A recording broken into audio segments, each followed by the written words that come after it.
Monday night, October 18th, 2021. Checking out a new RCWR show covering the latest in all things wrestling, entertainment, and beyond since 2011. Lee Sanders here.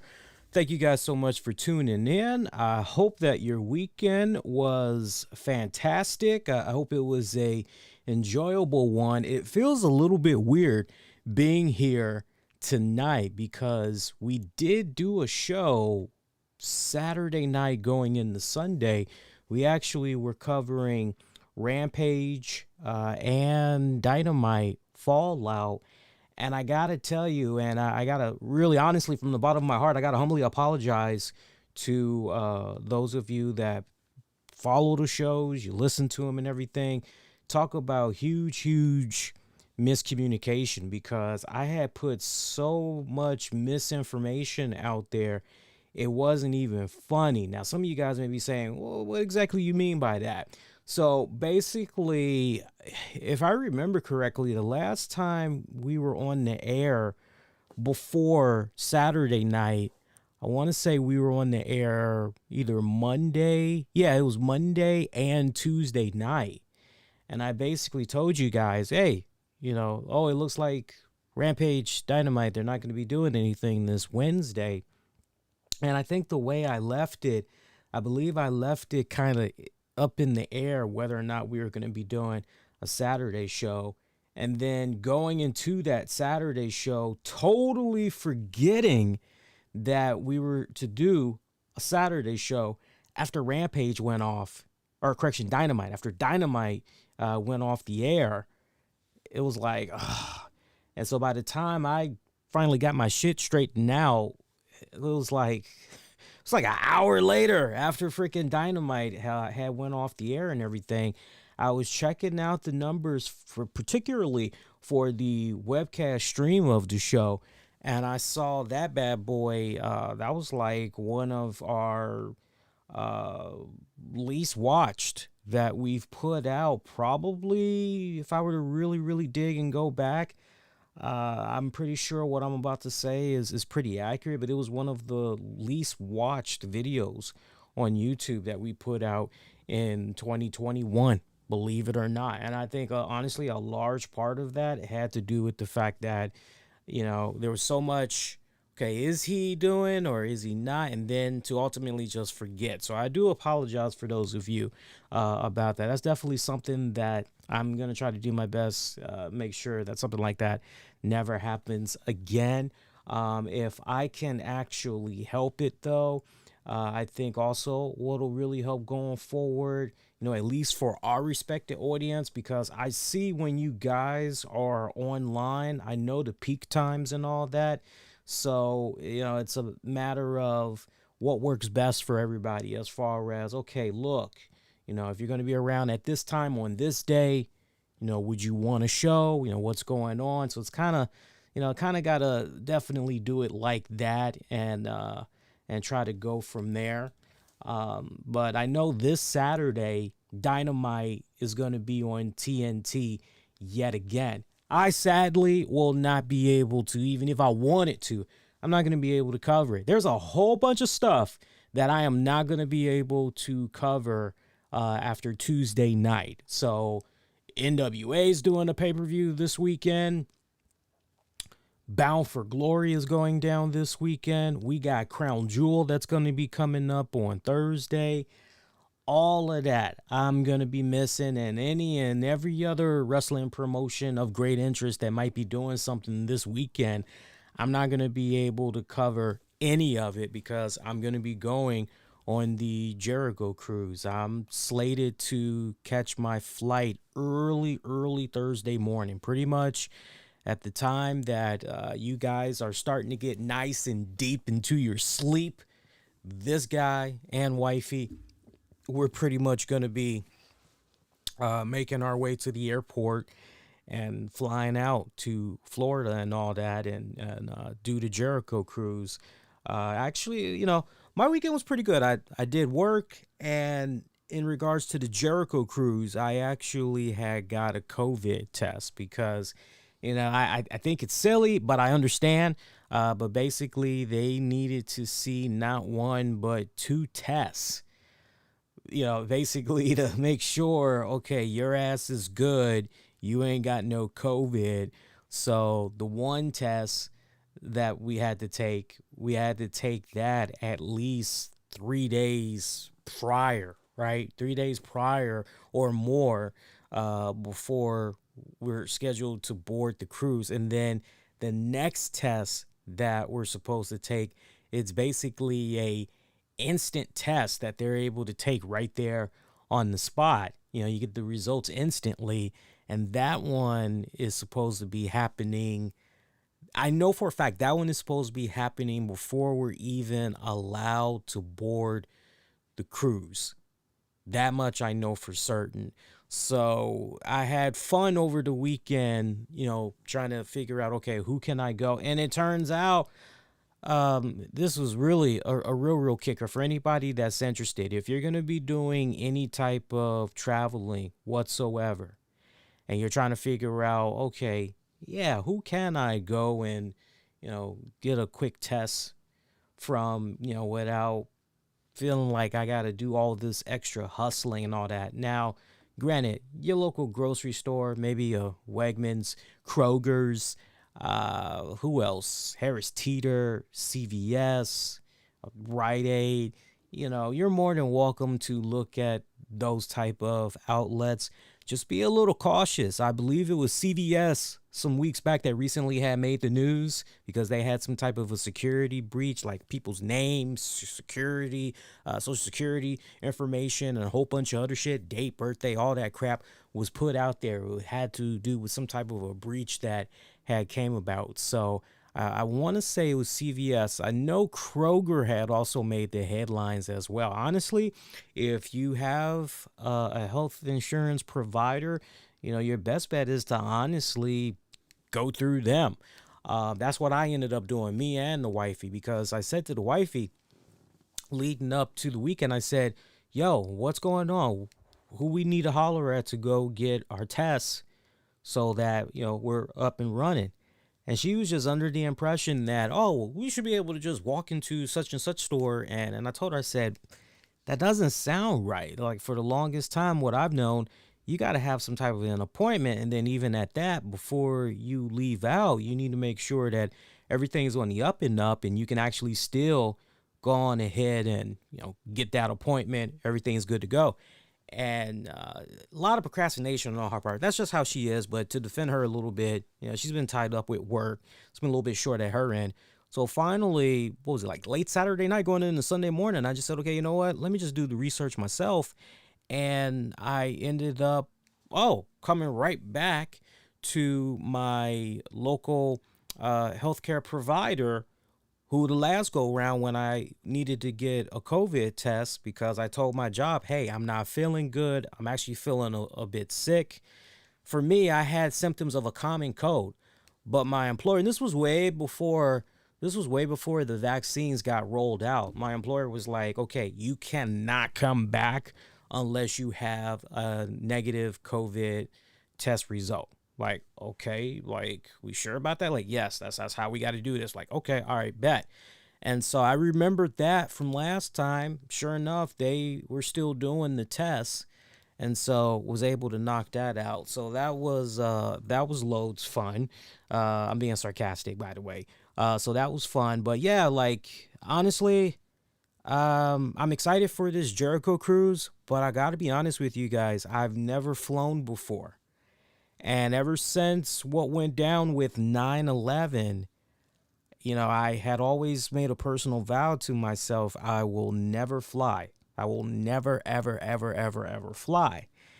And I actually was supposed to have a doctor's appointment to try to see if maybe I could get prescribed some sedatives, just so I can deal with the air and all that, be at ease.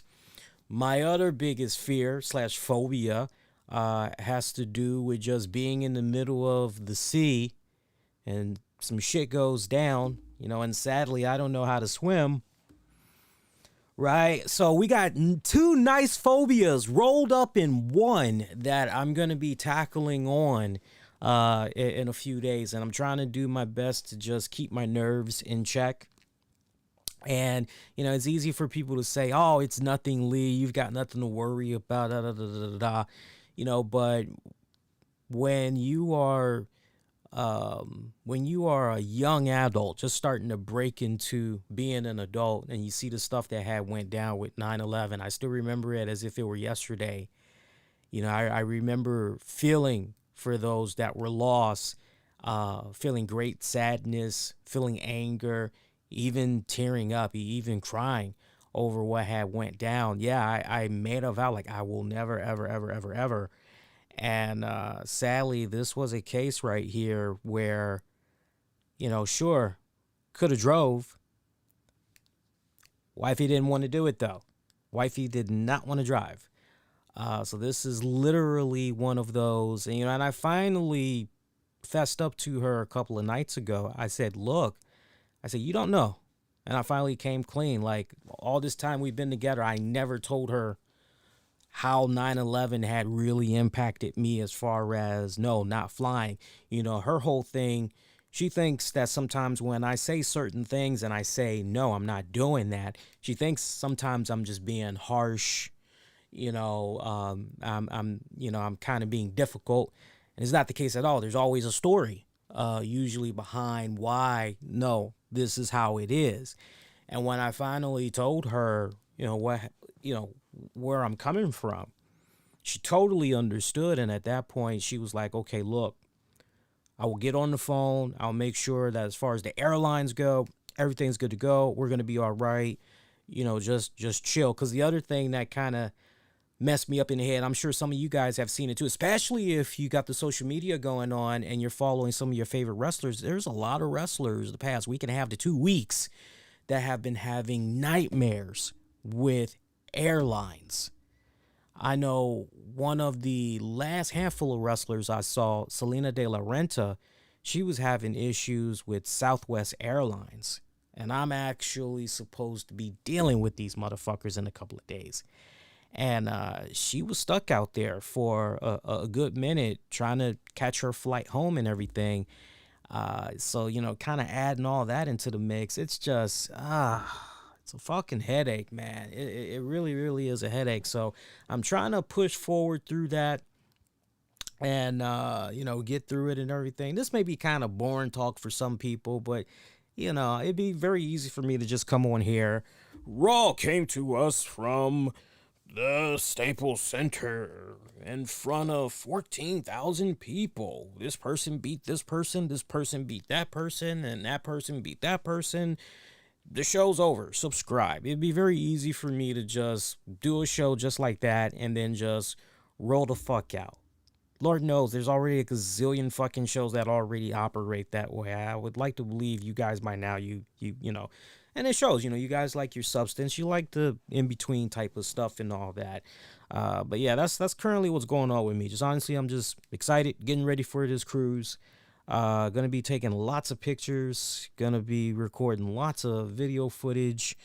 So make sure you're staying connected on the social media pages, as I'll definitely share what I can when I can with you guys. But honestly, the way I'm doing this, believe it or not, I'm gonna be doing this straight up R&R. That's honestly how I'm going to be doing this, because it's a long time coming as far as that good R&R goes. Raw went off the air. We'll talk about that in a little bit. Nice little go-home show for Thursday's Crown Jewel pay-per-view and everything. I'm telling you, I said it already. I can't stress it again. In all my years that I have been on the air, and I've done podcast after podcast, post-show after post-show, you guys have no idea how it pains me that I'm not going to be able to watch all these great shows that's going to be coming up later this week, going into the weekend, and then coming right back here to talk about them with you guys, with potential new listeners, new fans of the show. I'm really bummed out about it, because everything that I have been doing, when we get these weeks like what we got right now, where there's just so much good shit that's coming about, I love being, you know this by now if you've been checking out the show long enough, I love being on top of that shit, talking about it with you guys. So I'm really, really bummed out, but trust me, when I'm able to and I get some nice chill moments, I'll definitely, next time you see me on the air after the cruise, I'll definitely give you guys some nice bullet point thoughts, because I mean, by then we'll be days removed from all the stuff that had went down with all these shows. But I'll definitely give you guys bullet points as far as my thoughts on all the shows overall. I promise you guys. But a lot of cool shit going down this week. AEW Dark Elevation results, by the way, for this week. Not really results. I won't spoil it for you guys, but I will tell you how the matches looked for this week's Elevation. Dustin Rhodes took on Gustavo.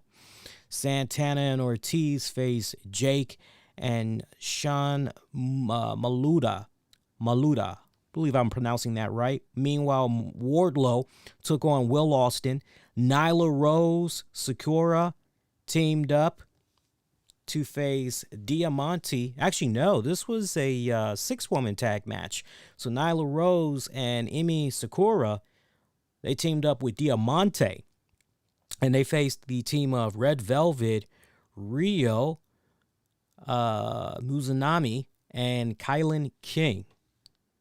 Those were your matches for Dark Elevation. By the way, I don't want to put any spoilers out here, but in case you don't know, when Dynamite was doing its thing live this past Saturday night, they did tape this coming Friday's Rampage. They did tape it. I don't want to put spoilers out there as far as who won, but if you guys want to have your appetite whet a little bit, these are the matches that were recorded for this coming Friday's Rampage. Orange Cassidy facing Powerhouse Hobbs in a match for a world title shot opportunity. Remember, that is the world title eliminator tournament. So again, Orange Cassidy, Powerhouse Hobbs. I know who defeated who. Some of the stuff that you're going to be checking out, it may raise an eyebrow for some of you guys. Meanwhile, there was a AEW Women's World Championship match as Britt Baker is defending it against Anna Jay. Pac is in action as he faces Andrade. So finally, remember, we've been promised that match for a good minute, and transportation issues, whatever the hell is going on, why that match never happened. Well, these guys, they locked it up. They locked it up, and you will see the end result of that this Friday. And that is, oh, and by the way, if there's any match, because again, I saw the results here. How can I say this?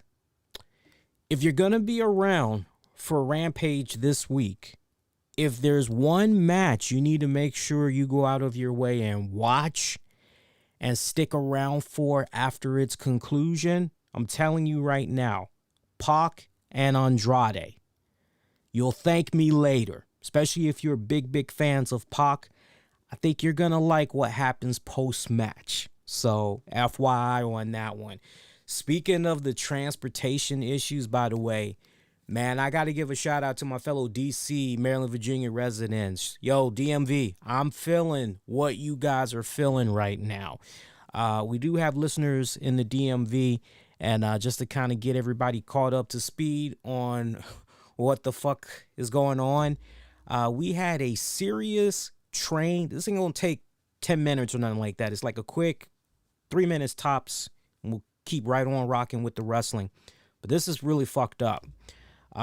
Over the weekend, we had a serious train derailment, right? And long story short, one of the train wheels actually came off. And as a result of that, obviously you lose a wheel, that train ain't going nowhere. It's going to be off the track because it lost the wheel. And so you actually had Metro riders that were sitting on a train underground in a tunnel for over 2 hours, not knowing what the hell was going on. Those that had phone receptions were able to call loved ones, explaining them what was going on, tried to call for help. Their loved ones had tried to call for help. But can you just imagine that? Can you just imagine sitting on a train with random strangers deep in a tunnel, and you are like, my God, I think from what the news reporters had said and how they described it, in order to get out of this tunnel, you basically would have had to walk the length of 6 football fields combined. You heard me right. You heard me right. I'm not exaggerating. So that was the case that was going on. And it's crazy because WMATA had spent some serious coin on these 7,000 series train cars. Each one cost $2 billion. And it turns out these trains, which are supposedly brand new, well, they had so many defects. And yet it had to take what went down going into the weekend to make people say, what the fuck is going on? So it's pretty frustrating right now if you live in the DMV, because transportation-wise, everybody will tell you today was bad. You had train derailments because they pulled every single one of those 7,000 cars off. So that's 60% of their trains that they pulled off. And as a result of that, you had train delays. I'm not exaggerating. You had train delays that went as far as an hour to an hour and a half. Can you imagine that? Imagine that. I mean, just waiting 1 hour to an hour and a half for a train. Crazy. And they're already saying that for the rest of the week. As far as the rest of the week goes, they're going to go on ahead and they're going to have one particular, the red line, they're going to have that go every 15 minutes while all the other color lines are going to operate every 30 minutes. Shit like that. That's why it's like, okay, bye. I'm going to go be a driver. Fuck that. Like, you know, like it's crazy. It's crazy right now. So shout out to my fellow DMV residents. Trust me, I feel your pain. Trust me, I feel your pain. See, so we talked Dark Results. We talked Rampage for this coming Friday. Also, some stuff went down over the weekend, I see. Got to give a shout out to the promotion WrestlePro. WrestlePro, they held a show over the weekend, featured Impact Knockouts title defense and all that. I'm looking at the card here. This went down in New Jersey, apparently. Listen to this card. These were the matches and the results, by the way. Bobby Wayward defeated Tony Nese. There's a name that we all know very well there in Tony Nese. Crowbar was in action. How about that? Freaking Crowbar. Crowbar defeated Justin Carino. The Amazing Graysons, JP Grayson and Tommy Grayson, defeated the Shook Crew. CPA defeated Sean Donovan. Brian Myers defeated Dirty Dango. Matt McIntosh defeated Carlito. Impact Knockouts Championship match, Deonna Purrazzo defeated Mercedes Martinez via DQ. I got to go out of my way to see if I can at least catch highlights of that match. Deonna Purrazzo and Mercedes Martinez, I would imagine that was a instant freaking classic. Meanwhile, WrestlePro Silver Championship, Aaron Rourke defeated Eddie Edwards and Falabala and Kevin Blackwood. Also a world famous cheeseburger. And here's a name from the past, a blast from the past at that, Zach Gowen. Zach Gowen. I always knew off and on over the years that Zach Gowen was still doing some stuff for wrestling, but I got to be totally honest with you. I haven't. I'll answer this in two ways, because they both are true. Number one, I've never gone out of my way in recent years to see what Zach Gowen has been up to. And the second point is, I wasn't even aware that Zach Gowen was still wrestling. I thought he kind of just phased out after a while because it's not like I was reading any interviews of him. It's not like I saw him in Impact or ROH or, you know what I'm saying, the main, well, not really main, but you get the point that I'm making, you know, as far as the, oh, yeah, I got access to checking out that promotion. Yeah. You know, and if it was a case, I don't know anything about it because it's not like fellow friends in the podcasting world or the reputable sites that, you know, I usually plug and check out from time to time had mentioned anything of Zach Gowen's work and all that. So my point, it's nice to know that Zach Gowen is still doing his thing after all these years. He's still, believe it or not, and this may surprise longtime veteran wrestling fans, Zach Gowen is still a young man. He is 38 years old. Believe it or not, 38 years old. So still a young man there. So time flies, you know. Shout out if you remember him from way back when, man. I'm telling you. So that means he probably was what? He probably was 17, maybe 18 when we were first introduced to him. Because a lot of us really saw him for the very first time WWE. So, you know, a little something to think about there. We'll talk a little bit more about Impact Wrestling later on in the show because they got one of their most important pay-per-views that they put out each and every single year, and that's their Bound for Glory pay-per-view event. We'll talk a little bit more about that. Some interesting news too, some good positive news that we could share about that Bound for Glory as well. We'll dive a little bit more into that later on in the show. We'll talk a little bit about Raw for now, and we'll work our way back up to that point. Raw for this week. Again, I said it at the very top. Decent little go-home show as they are setting up their crown jewel. I will say this. I'll give WWE, hell, even the Saudi prince, you know, the little royal family out there, I'll give everybody involved a lot of props. Crown Jewel this year feels like you've got to actually watch this. There could be some surprises that could go down here at Crown Jewel. Not to mention, putting that point that I just made to the side, you can also look at this card and say, wow, not for nothing, but this is a pretty good stacked up card. And we'll preview Crown Jewel, and I'll give you guys my picks later on in the show. But, you know, you're just thinking about it, and you're like, wow, okay, this is pretty good. And this Raw, really nice go-home, I got to say. So my hats off to WWE for the foundation they had laid down here with Monday Night Raw and everything. You know, they did pretty good. They actually did pretty good. I love the main event match that went down between Bianca Belair and Charlotte Flair. Now, look, two things can be said that's true. I told you guys it was a rather decent build that they had set up going into the Crown Jewel. I did say that.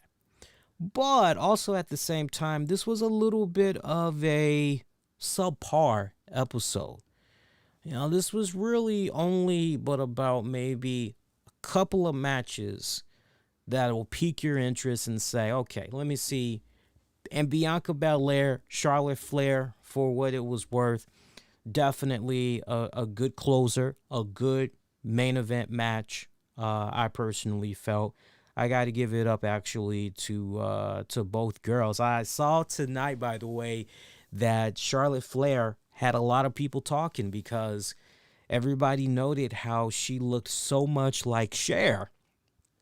And it's true. It was true. You just looked at the way her hair was, you know, even though it's blonde, you know, you looked at her hair, you looked at her facial structure, the lips, the eyes, just the way she had everything set up with her makeup. And you could literally do a photo by photo comparison, and legit, Charlotte tonight looked like Cher. And, hey, ain't nothing wrong with that. Ain't nothing wrong with that. You know, look, not for nothing, I never was a fan of Cher's music, but I did, and even to this day, I think Cher is a very attractive woman. A very attractive woman. Hard to believe, but Cher is actually 75. Not sure how many of you guys are aware of that. 75 years old. Matter of fact, to the point, there is a new magazine that features her on the front cover.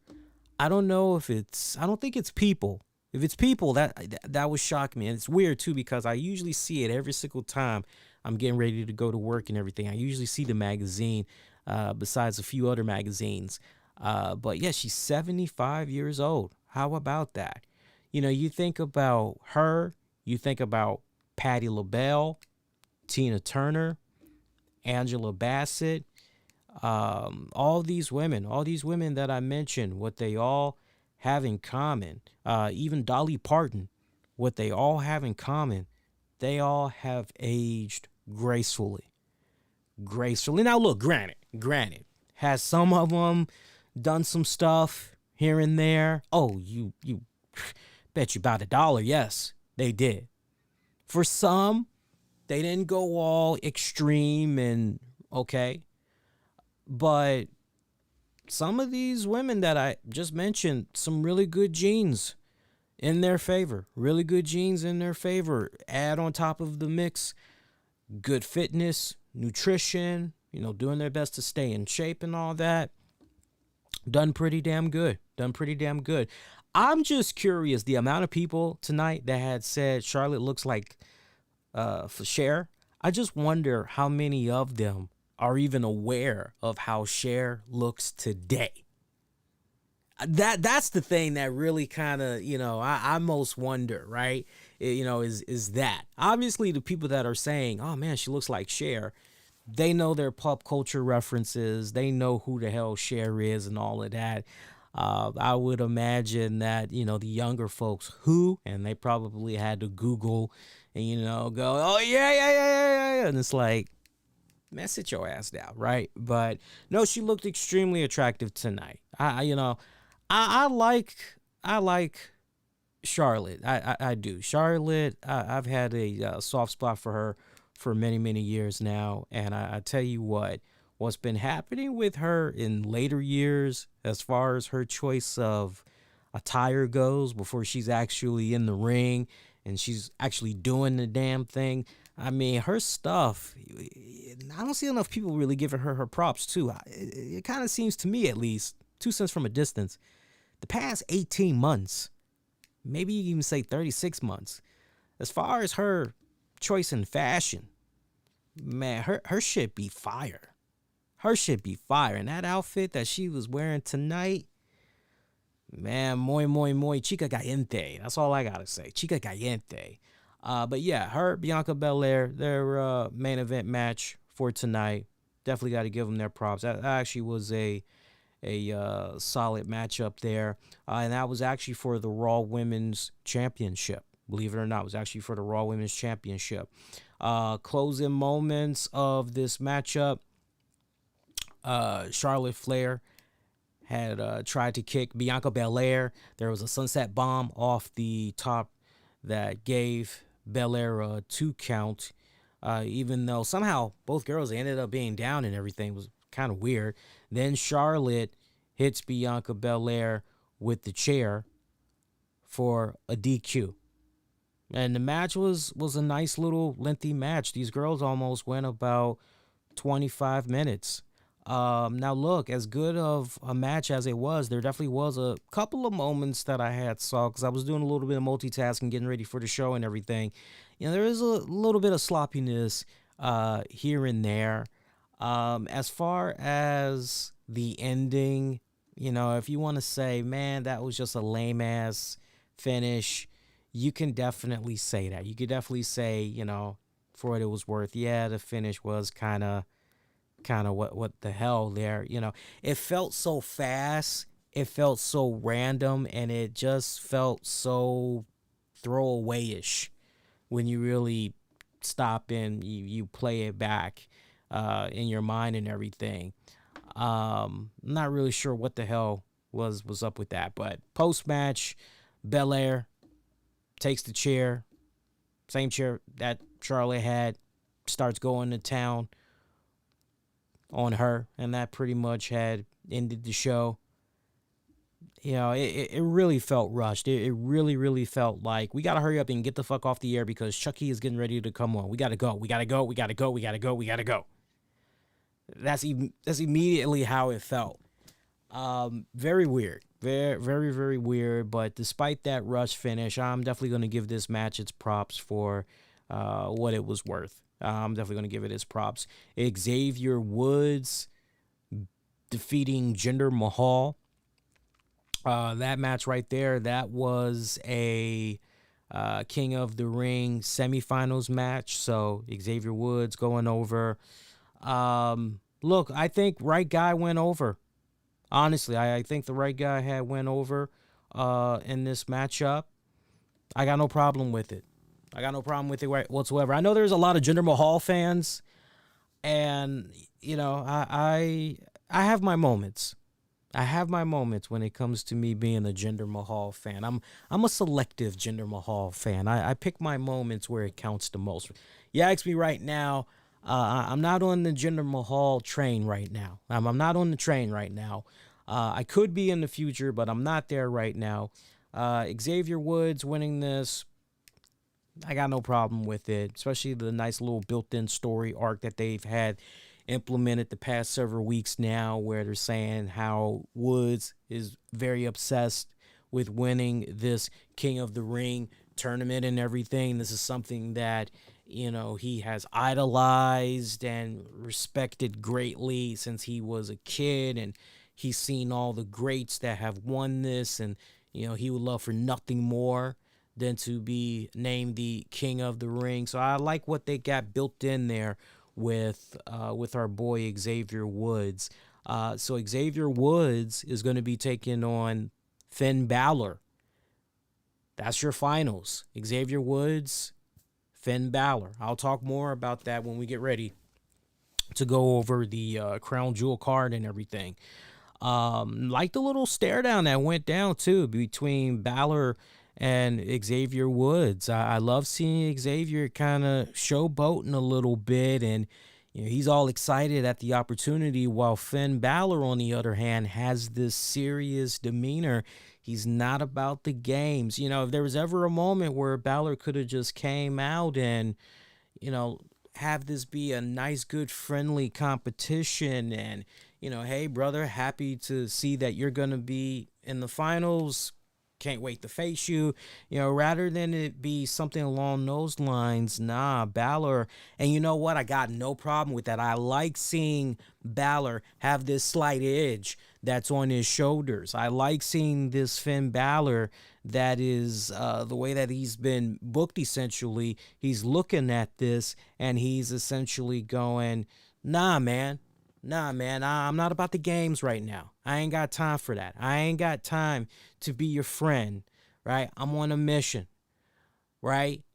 It's all about me reintroducing myself, right? I like that, especially considering what all recently went down with Finn Balor when he was over on Smackdown and the mingling there between Roman Reigns, the Bloodline, mingling a little bit there with Brock Lesnar and all of that. I like all of that. I like seeing this Finn Balor that pretty much, I'm on a mission statement. I like that. So you know what? That whole sequence of what went down between those two guys tonight, I dug it. I dug it. I like that friction. I like that friction that they had going on in that. Good shit. Let's see. Austin Theory ended up taking on Jeff Hardy. Theory thought initially he was going to be facing R-Truth. R-Truth pretty much psyched him out and said, nah, you're not facing me. You're actually facing a friend of mine. I basically accepted this match on his behalf. So Jeff Hardy taking on Austin Theory. Theory, yet again, owning Jeff Hardy. Final moments of this one, Jeff connecting with the poetry in motion off the steps that sent Theory against the barricade. tries to follow up with a Swanton Bomb, but that gets countered as Theory connects with the TKO. Pinned him. Match was about 7 and some change. Post matches where things really had got funny though, because as Theory was getting himself ready to take another selfie pic, Hardy just popped up and just laid Theory out with a twist of fate, and then takes Theory's own cell phone and does a selfie, right? He owed him one. He owed him a receipt, right? By the way, shout out to you guys. Oh, my God. Shout out to you guys. You all were like clockwork as soon as that freaking thing with the phone had went down. I saw some of the funniest memes, captions, you name it, that basically were saying, Jeff, no, don't look at Austin Theory's phone. And shout out if you get that little reference. If you don't, all I got to say is there was some controversy that Austin Theory was involved in a little while back. And that's pretty much where some of those guys were kind of, look, it's fucked up. Yeah, but you know what? Hey, I know a good joke when I hear one. And some of the stuff that you guys were putting out there, pretty damn funny. Look, average match at best, but Theory continues to go out there and look like a bona fide star. I will definitely give him that. Having him get another victory over a future WWE Hall of Famer in Jeff Hardy, nothing but good things can happen. Okay? Nothing but good things can happen. And for what it was worth, even though this was a average match, you still felt some type of an investment in it because, one, you're a Jeff Hardy fan, and then two, you remember, oh yeah, the last time these guys had locked up. Yeah. But I still like that one idea that I had going on there about Jeff Hardy ultimately cracking and maybe the end result, him breaking in the Willow. But now that we pretty much got these rosters that's going to be officially on their own, really beginning as a Friday Smackdown, because that's going to be the 22nd. That's pretty much going to, 22nd. Let me go back here, look at the calendar. Yeah, as of Friday the 22nd, the new rosters after the draft goes into effect. I guess, now Jeff Hardy, the whole Willow, now that's pretty much, all right, that's going to be officially a Smackdown thing, is the point that I'm making and everything. So Theory can continue to do no wrong. Honestly, right guy went over, personally, especially now that I'm seeing how everything had played out and not quite getting the Willow just yet. Would have been nice to kind of at least see the beginnings of a snap in the psyche of Jeff Hardy. I'm all right with how things have played out, but I'm curious going forward to see what's going to happen with Jeff Hardy. Correction, not Jeff Hardy, but Theory. I'm interested to see what's going to happen with him going forward. Are you going to maybe have him feud with R-Truth? Because you pretty much opened a window tonight. So are you going to maybe revisit that and let him and R-Truth maybe go at it for a couple of weeks there? Look, I got to be honest. I would not personally have a problem with Austin Theory becoming the new 24/7 champion, especially if it means you finally get that damn thing off of Flipper. I personally would not mind that. I thought it was kind of weird that, our boy Theory had an opportunity to make a name for himself, but instead he wanted to get in the face of R-Truth. Well, at least you can say he picked his legends wisely, right? At least you can go with that route. Drew McIntyre, Biggie, they teamed up to take on the team of Robert Roode, Dolph Ziggler.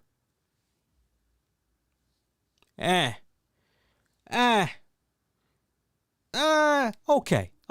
All right match. All right little tag match. I'll give it its props. It was an all right little tag match.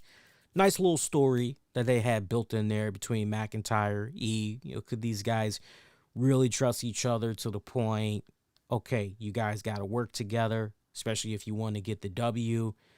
By the way, y'all are going to be taking each other's heads off this Thursday. Um, yeah, yeah. You know, if I had one little, I'm glad that this tag match, number one, I'm glad that Biggie and McIntyre won. And number two, I'm glad that this match did not end in a way where, there's a inadvertent bump and this person assumed that this person did it on purpose, or this person bumped into them on purpose, and this person now has a butt hurt feeling or two or three, and they just walked out on their freaking partner, leave them hanging, they get their ass whooped. Post match, that same tag partner comes back, floors them. I'm glad that they didn't go that route. They easily could have if they wanted to, but they did not. And for what it's worth, this match is just honestly coming off very sportsmanlike, yet at the same time, hey, yo, my man, don't take it personal. You just got something that I want, and I'm going to bring every single piece of energy that I got. I'm giving you my all. I'm coming after you. I'm coming after that championship. I love that. I love that. I love that in general. Good stuff. Kind of similar to what they did a couple of weeks ago and everything. So good stuff. Mansoor taking on Cedric Alexander.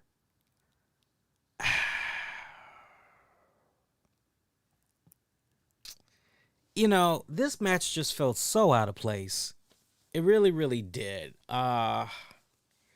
It felt like this was something you should have been watching on Main Event, to be perfectly honest with you.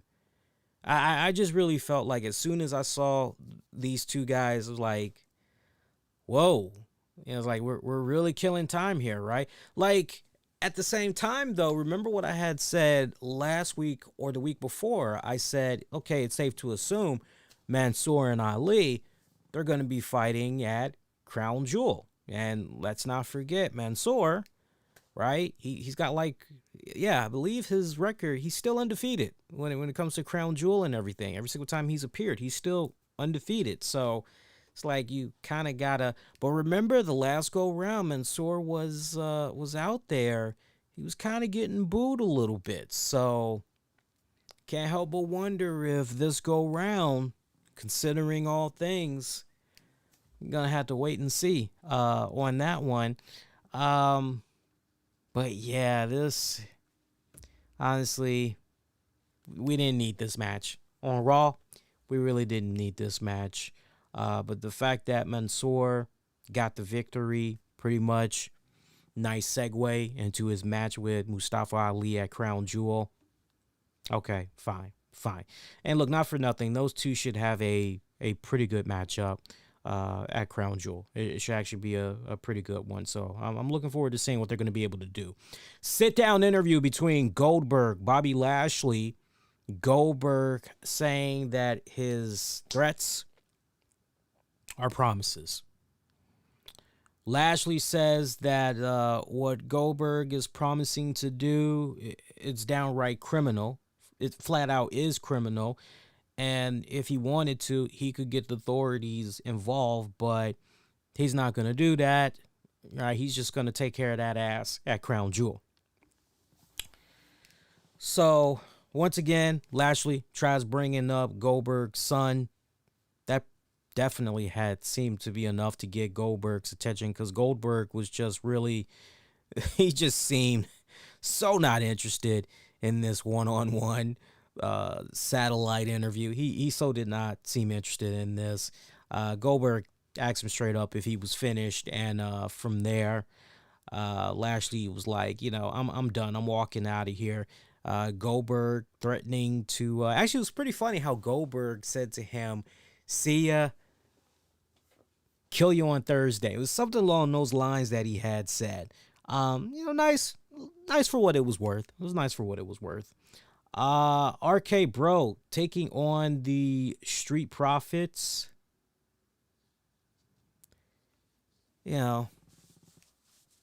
kind of at the beginning, but as you got towards the end, it actually seemed like they were starting to pop a little bit, and then like started to switch gears, and then all of a sudden it just right. Post match, Orton, Omos, they came out, beat down RK Bro. Omos delivering a choke slam there to Riddle. AJ Styles owning a piece of Orton there. By the way, whoa, the hell was that? That was weird. Weird audio sound there. By the way, Omos delivering a vicious spinning kick to the head of Orton. I laughed my ass off when I saw it. Look, Omos delivered the kick right. It was a badass kick that he did. I loved it. I just was like in amazement that my man was able to do that, because that was just like, whoa, that was insane. Finn Balor was in action. He took on Mace. You know, essentially a squash match. Finn Balor going over. You know, makes sense, right? Build up your King of the Ring finalists and all that. Had no problem with that whatsoever. By the way, Doudrop was in action. Doudrop got a upset victory over Shayna Baszler. It was via roll-up. I'm just trying to think a little bit more about that match. That was a Queen's Crown Tournament semifinals match, by the way. Before the match, Zelina Vega, she came out, you know, was checking it out and everything. Remember, she's one of the finalists for this tournament. So she's trying to see who her opponent is going to be and everything. Closing moments of this one, there was a Karafuda clutch that was applied to Doudrop by Baszler. Doudrop managed to get out of that. From there was a crossbody miss as the Karafuda clutch was applied yet again. It kind of seemed as though this was going to be it for Doudrop, but somehow Doudrop was able to pretty much lean back and pin Baszler in the process. And, you know, if you're kind of keeping tabs, a lot of these tournament matches pretty short, particularly when you're looking at it from the women's standpoint. You know, these tournament matches for the women are extremely short. But yeah, Doudrop advancing. So for your Queen's tournament, the finals, it's going to be Doudrop taking on Zelina Vega. Yeah, that's all I got to say about that. Nothing bad. I mean, a sigh like that, but you know, honestly, I wish in retrospect, I wish somehow the Doudrop Shayna Baszler match could have went a different way. You know, I never believed for 1 second that Shayna Baszler was going to win this and that Shayna Baszler was going to somehow advance and we would see her at Crown Jewel. I never believed that whatsoever. You know the reason why? Look at her. Just look at her. It's fucking Shayna Baszler. She is essentially like, and I'm going to try to say this in the nicest, politest way that's humanly possible. But you think about the progress that has been happening over the years there, particularly in Saudi Arabia. You think about this relationship that WWE has had with Saudi Arabia for some years now, and you know how they just now are getting to that point where they're able to have women wrestle. And let's not forget, what was it 2 years ago, was it not? You know, we saw Natty and who was it Natty and oh fuck, I'm trying to think who was the other girl. I know it was Natty and Lacey Evans, wasn't it? Yeah, I think it was Natty and Lacey Evans. Might have been some other girls involved too. Now that I'm thinking about Natty and Lacey definitely stand out to me. But you just look at, you know, how everything just somehow seemed to, in due time, align itself to where the girls were finally able to start wrestling with the men. on that pay-per-view for Crown Jewel and everything. You know, you're looking at a girl like Shayna Baszler, and you're just saying to yourself, whoa, she is just a complete 180 on, right? I mean, a complete fucking 180. I mean, you want to talk about a true rebel, right? A true rebel. And you're just kind of going, I don't really know if there's just certain wrestlers you're looking at and you're just going, yeah, you ain't gonna be at Crown Jewel. You ain't gonna be at Crown Jewel, right? Even right down to the point. Look, a lot of these wrestlers, I gotta give them mad props, man. I gotta give them mad props. A lot of them do a pretty good job not broadcasting because they don't want to fuck up that money. They do a really good job in making sure that as far as their political beliefs, religious beliefs, and all that, not everything needs to be aired out on social media. Not everything needs to be disclosed to your employer, right? But I never believed for 1 second personally that Shayna Baszler was going to be somebody we were going to be seeing at Crown Jewel. Never.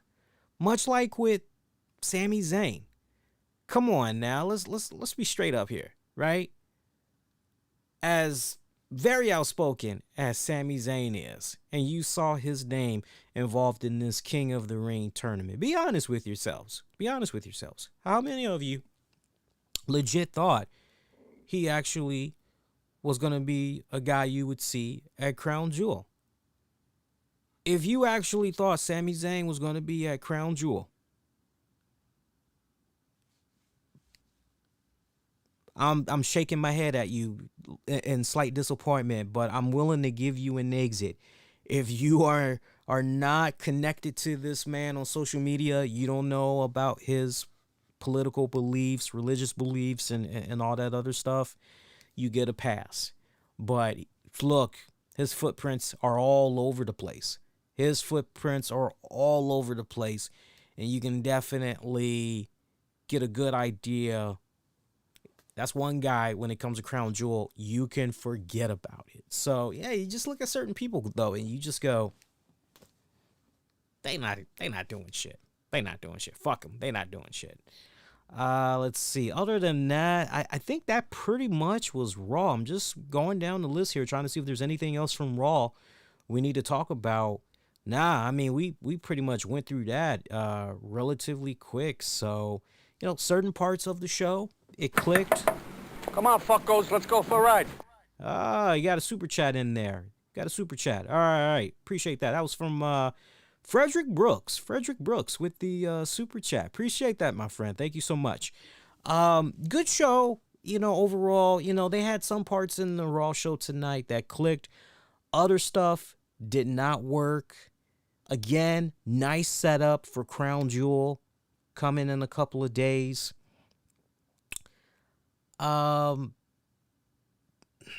What they were building towards, again, I know some people are going to be looking at this Crown Jewel and they're just going to be like, throwaway.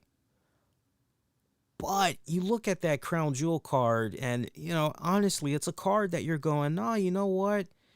It's got a little bit of something for everybody. Whatever your cup of tea is, it's actually a pretty good, honestly, most impressive card. And I mean that sincerely. Most impressive card, I personally feel. Right down to the point. And this is a good segue. I do see some of the comments in the chat. I'll get to those in a hot second. Don't think I'm ignoring you guys. I just got to pick my spots just wisely here. That's all. All right, so this is going to be the third Crown Jewel that's coming up. Listen to the card for the first Crown Jewel. This was in 2018. Okay, 2018. Here's your first card here. You had about 12 matches, by the way. Nakamura taking on Rusev for the United States Championship. Rey Mysterio facing Randy Orton. World Cup quarterfinal match. Miz, Jeff Hardy, World Cup quarterfinal match. Seth Rollins, Bobby Lashley, World Cup quarterfinal match. Dolph Ziggler, Kurt Angle, World Cup qualifier match. The Bar with Big Show taking on New Day, tag team match for the SmackDown tag titles. Miz, Rey Mysterio, World Cup semifinal. Ziggler, Seth Rollins, World Cup semifinal match. AJ Styles, Samoa Joe, WWE Championship. Brock Lesnar, Braun Strowman facing off for the vacant WWE Universal Championship. Shane McMahon, Dolph Ziggler, World Cup final match. Main event of the night, Degeneration X, Shawn Michaels, Triple H taking on the Brothers of Destruction, Cain, Undertaker. Now look, you hear that, you're like, wow, that's a pretty good card. That's a pretty good card. I remember when that first card came about, there were so many people that were boycotting, protesting, the whole 9 yards. You know, and I got it. I totally got it. I remember being on that show, what was that, back in, 2018. I remember, I get it. I hear you people. I understand. And I said, look, you know, you're asking me, I'm definitely going to check it out. And I'll let you guys that said, nah, I'm going to sit this one out. I'll let you guys know what's up. And voices like mine, others that had checked it out, spread the word. I remember for the most part, we all were pretty positive about that 2018 pay-per-view. That when the 2019 Crown Jewel came around, those that sat out on the first one said, okay, you know what? Nah, I'll go ahead. I'll check this one out. Let me see what's up. 2019 Crown Jewel card. Humberto Carrillo facing, he won a 20-man battle royal. Winner of this faced AJ Styles for the United States Championship. So Carrillo had won that right. Brock Lesnar defeated Cain Velasquez. This was a singles match for the WWE Championship. OC, Luke Gallows, Carl Anderson, they won a tag team turmoil match for the WWE Tag Team World Cup. Mansoor faced Cesaro. Tyson Fury took on Braun Strowman.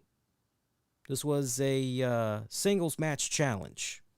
AJ Styles again faced Humberto Carrillo for the United States title. Natalya faced Lacey Evans. Team Hogan, remember? Hulk Hogan got involved here. Oh, I still remember the reactions Hulk Hogan had got too. Very little to none golf claps, I remember. Now, by now, it's probably been doctored up big time on the WWE, I was going to say network. Well, yeah, people in Europe and, other countries, they're able to get the WWE network. But I would imagine on the WWE network, definitely on Peacock, I would imagine WWE fucked the sound. They fuck with the sound a little bit. But Team Hogan, representing Team Hogan, Roman Reigns, Rusev, Ricochet, Shorty G, Ali, took on Team Flair, which consisted of Randy Orton, King Corbin, Bobby Lashley, Nakamura, Drew McIntyre. 10-man tag match. Main event match, The Fiend, Bray Wyatt taking on Seth Rollins. Falls Count Anywhere match for the WWE Universal Championship. And remember the stipulation for that matchup. Match could not have been stopped for any reason. I mean, so pretty much anything goes. Anything goes. Motherfucker bleeding, that's too bad. Anything goes. Match can't be stopped. Decent card, right? I mean, not too shabby of a card. But at the same time, if you said to yourself, kind of a throwaway, I'm actually going to sit this one out. I'm good. I totally got that. If that was you, you sat out on that one. I get it. If that card wasn't really impressive to you, I feel you on that one. But like when you go back and you look at that 2018 card, nothing compares to that 2018 card. That was a damn pretty good card. You look at this 2021 card, and as it stands right now, we got about 9 matches. I would like to believe that maybe a couple of more matches are going to be added on. I mean, once again, this is like a little bit of something for everybody looking at this card. I mean, the one thing that screams to me right now when I look at this current card for Crown Jewel, all of your favorites, the absolute bona fide stars of SmackDown and Raw are representing on this card. Straight up. We'll get into the card. I'll give you some picks in a hot second. Let's see what you guys are saying in the chat here, because I want to get caught up on some of the comments and questions that's coming in here. Once again, to Frederick, shout out to you. Thank you for the super chat, my friend. Appreciate that. By the way, you guys been enjoying yourself so far. Do me a huge favor. If you haven't done so already, make sure you utilize that superpower of yours and hit that like button. When you do that, you really help put more eyeballs on the product, and it helps big time. Means a lot. Appreciate that in advance. And if you haven't already, definitely feel free to hit that subscribe button as well, so you don't miss out on all the future content that comes your way. Let me just adjust this here. There we go. Hi. Adjust that there. And yeah, there was one other thing I wanted to do real quick here. Let me see if I can. I know what I wanted to do, but I'm having a hard time. Let's do that. There we go. Let's do that. I wanted to bring the chat up here. Let's see what we got going on here. Joel, Cain want AEW versus WWE. AEW main roster don't have what it take on WWE main roster. Joel, let me try to clean that up, because I just read it pretty much as it was. Cain wants AEW versus WWE. Okay. AEW's main roster don't have what it takes. I guess you're trying to say against WWE's main roster. Okay. We'll talk about that whole Tony Khan, Vince McMahon thing in a hot second. We'll talk about that. I'll tell you what, we'll talk about that after we get done with the Crown Jewel and Bound for Glory previews, okay? Frederick, love the show. Brother, thanks for all the content. I'm looking forward to Crown Jewel. I hope Reigns pull off the victory over Brock. Your thoughts, please. And on that note, let's go there. Let's preview this Crown Jewel card, and I'll give you guys my my predictions, honestly. All right. Okay. Mansoor taking on Ali.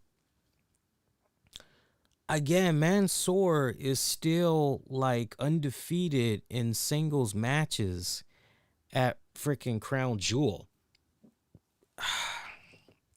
Right down to the point, Mansoor has a victory over Cesaro from Crown Jewel. I'm not sure how many of you guys yeah, right? So, I mean, just really stop and think about that for a second. Man, this is easy for me. Mansoor all the way. Yeah, Mansoor all the way. I have no reason to pick against him, right? I mean, I honestly believe, and I still believe in my heart of hearts, and this goes back to something that I had mentioned a couple of years back when it came to Mansoor and everything. I said, don't be surprised if this guy, he's not going to have an Undertaker undefeated streak that's going to go that long, but don't be surprised if for the duration of this contract deal that WWE has with Saudi Arabia, that they go above and beyond and really building up Mansoor, so that when they do come around and do these Saudi Arabia pay-per-views, Mansoor is so well established, so built up and everything. But remember what I said, at last go round, he was getting a little bit of heat. Now look, whether you want to say the fans pretty much were, to defend the fans a little bit, if you want to say maybe they were kind of revolting just a little bit because it just kind of seemed like, okay, yeah, they pretty much just took you from the attic, dust you off, and just presented you here in front of us. Yeah, that's nice and everything, but we already know they're going to put you back in the attic as soon as we're out of here. It's like you are going to your friend's house during the holidays or whatever, and they got like a nice, cool little spread that's out. You could tell like they're trying to go above and beyond to make you feel good and all of that. But you just know, as soon as you roll out, oh, man, I never thought those ninjas would leave. Oh, all right, let's go ahead. Let's get rid of this. All right, yeah, go ahead and put that back in the basement, right? And it just goes back to being, I wouldn't be surprised if that's how some of the fans kind of felt there with Mansoor. So I'm most curious to see how it is for Mansoor this go round when he comes back there. Again, particularly for the crown jewel, I'm most curious.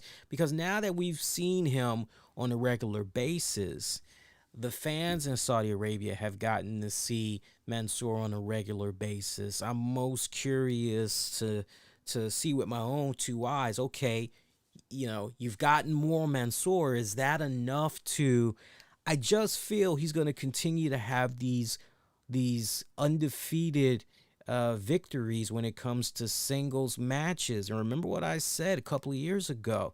Don't be surprised if it culminates in him getting a world championship opportunity exclusively out there in Saudi Arabia, where maybe just there is where he's going to end up coming short. I would not be surprised by that whatsoever. It's kind of funny because there's one other match that I'm thinking of that they could also have Mansoor win, if they really want to try to, boost him up even more and everything. Let's not forget the World Cup final. Let's not forget about that. And, I got to make sure I stress that, because you go to that World Cup final and not for nothing, there was a tag team World Cup at the 2019, yeah, but there wasn't a singles World Cup. So I'm most curious to see this go round, which cup are they going to bring back, if any? Are they just going to go on ahead and bring back the singles one, or are they going to do the tag team one again? Something to think about there. But sorry for the long-winded. I'm going with Mansoor. Promise for the rest of the matches I'm not going to be as lengthy. Edge taking on Seth Rollins, Hell in a Cell match.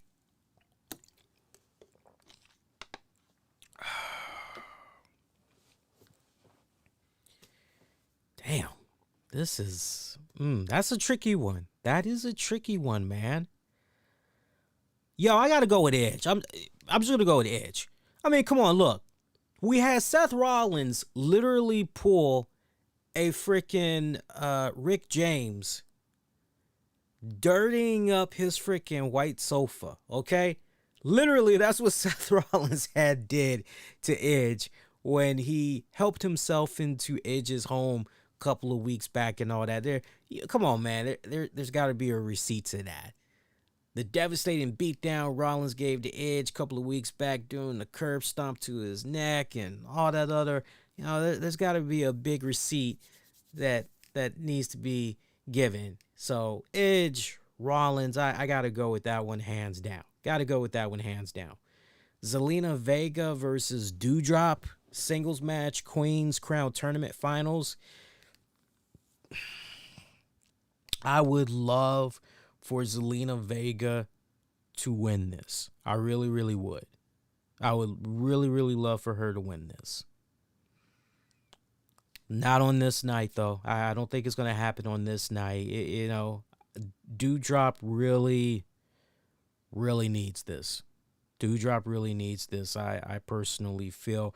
I love the great journey that WWE Creative has been doing with Dewdrop within recent weeks, and it's nice that they finally have pulled her away from the whole Eva Marie thing, because that pretty much had got exhausted, and they got out just in time, because it could have easily gone longer had WWE not been careful, and fans just would have been, yeah, you know what, forget about this. We're just, yeah, no, thank you. So thinking about this one, ah, man, yeah, I gotta go with Dewdrop. I see. Now I'm thinking, man, that'd be really good for Zelina Vega, though. That'd be some really good bragging rights coming out every single week, right? That would be really, really good.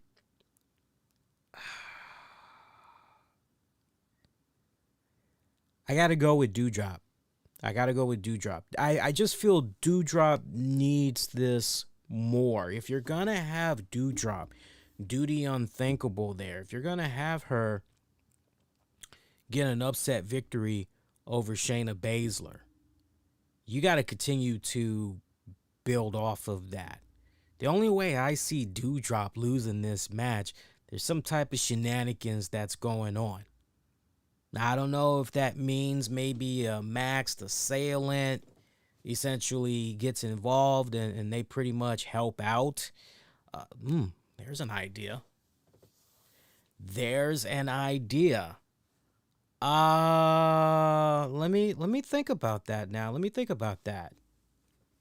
Cause I don't know. I don't know. Shayna Baszler. Let me look for a second here, real quick. Cause now that I'm thinking about it, I'm most curious to know. The draft was what, 2 weeks ago? So I'm thinking to myself, where was Shayna Baszler drafted to? I know Dewdrop's going to continue to be on Monday Night Raw. Baszler has been drafted to the Smackdown brand. Okay. Yeah. And it feels like we're completely done with the whole Eva Marie deal, right? So, yeah. I'm going to go with Dewdrop. Because to have Dewdrop come up short, then it's kind of, okay, now what are you going to do? Like, seriously, now what are you going to do? Yeah, Dewdrop. Dewdrop seems to be, unless I'm missing something, I don't see why else Dewdrop wouldn't win this. All right, let's keep rocking and rolling. Let's go to the next matchup here. Which is, where is it? Finn Balor, Xavier Woods, King of the Ring Tournament Finals. Damn, this is a tough one, yo. This is a tough one.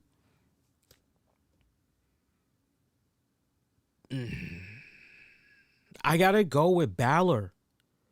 Seriously, I've gotta go with Balor.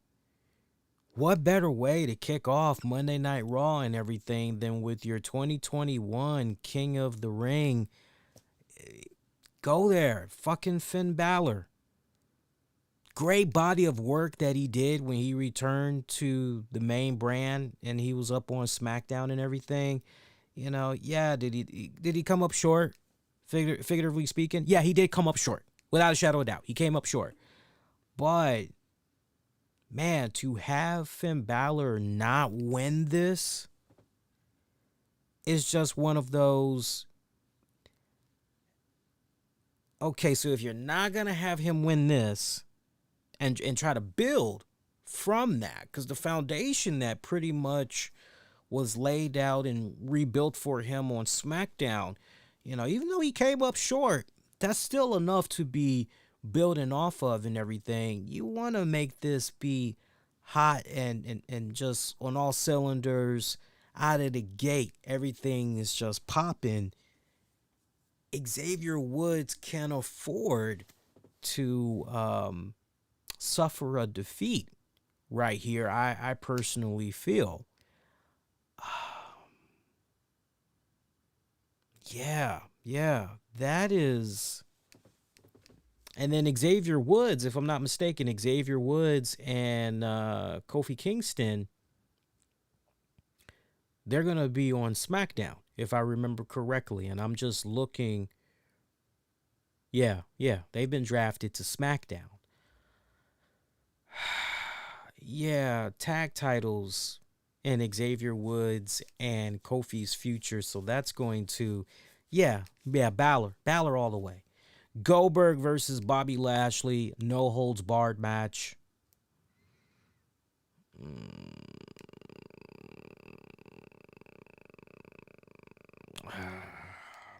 This could go either way. This really could go either way. Telling you guys that right now. Me personally, Lashley. Me personally, I would love for Lashley to go over. I just don't feel that's going to be the case. I don't know why. I just got this weird vibe. Goldberg is going to win. And then the other factor I can't help but constantly have in the back of my head, what factor is Gage going to play in this, if at all? That's the other vibe that, like, as far as Spidey sense tingling, that's the other thing I keep factoring in. Because here's one thing that you guys, all of us, that we need to remember right now. Survivor Series is going to be a month away. Survivor Series is coming up on November 21st. So we got a nice little stretch here. So keeping that in mind,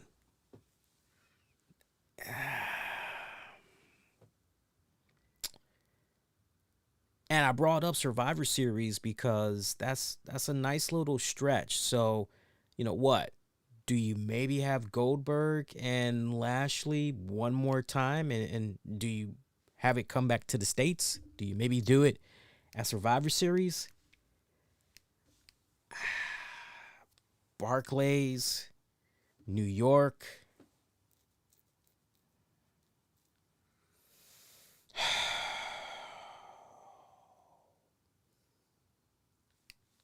This is tricky. You know what?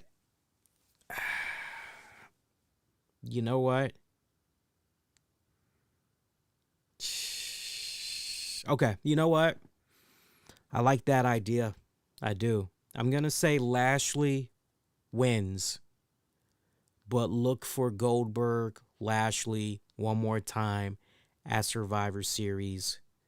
That's pretty much going to be the bookend. Goldberg finally gets his just due. I just don't feel that here at Crown Jewel, this is going to be it. I'm not feeling that vibe whatsoever. I'm not. As much as I would like to, see it be a case where, okay, I get one, you get one, now we meet up one more time. I just don't, I don't get that vibe. I don't quite get that vibe. It kind of feels to me, because see, here's the other thing that you got to think about. Would Goldberg really be okay? You just have to have in the back of your head, and you just got to feel that WWE probably has some type of an interesting pitch there for Bill Goldberg and son. Is Bill Goldberg comfortable enough? Well, we know he is, to come to Saudi Arabia, but is he comfortable enough to have his son tag along with him to Saudi Arabia? That's the real question. Because if his son, I'm gonna say this, and this is what I want everybody to home in on right here. If Gage's son is in the house in Saudi Arabia, Goldberg wins. Because he's got to get that receipt on Lashley. He owes him. So you just would love to believe that something there, like, right? So look for that. If Gage is in the house at Crown Jewel, Goldberg wins. If Gage is not in the house, then one more time, Bobby Lashley, Goldberg, Barclays Center, Survivor Series. Goldberg gets the dub, celebrating with his son in the ring, that nice, good Phil moment and everything, yada, yada, yada. And that's pretty much going to be the end of it. That's pretty much going to be the end of it when it's all said and done. All right, so again, you got to look at that two ways. If you're holding me up against the wall and you're saying to me, Lee, you just got to pick, dog. You just got to pick one. I can't, because it's either going to be one of those two scenarios. If you were to ask me what I personally would like, Lashley to win. So there, I think I answered your question. All right, let's look at the next one here. Biggie versus Drew McIntyre, WWE Championship. Drew McIntyre is now part of the Blue brand and all that.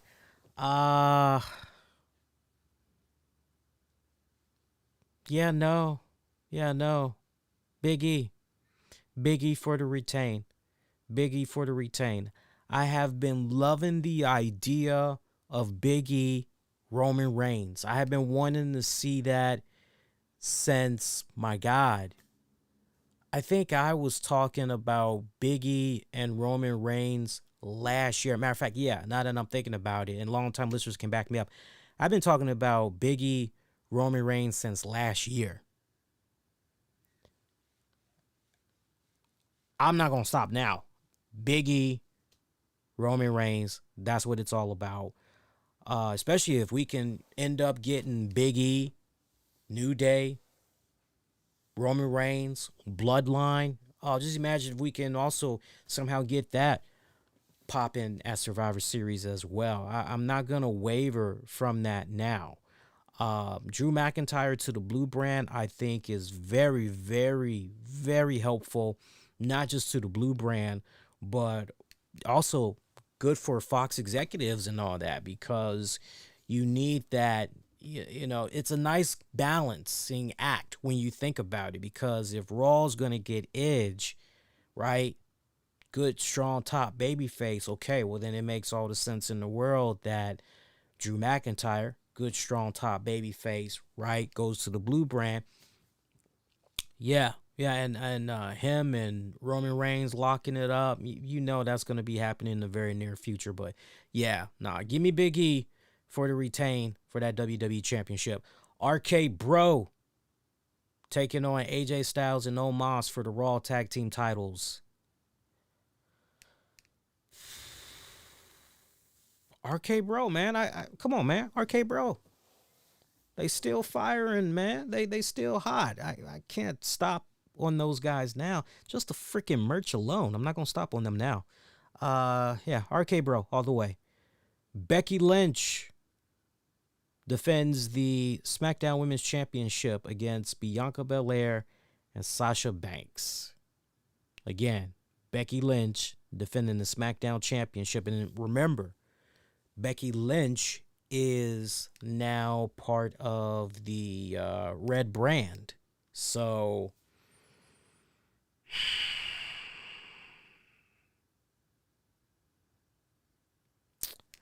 this is interesting. This is really, really interesting. This is very interesting because this could go a couple of different ways here. Does Becky Lynch retain? But as a result of her now being part of the Raw brand, does she basically trade her title with, you get what I'm saying? Does maybe something like that happen? Or does Becky lose the title?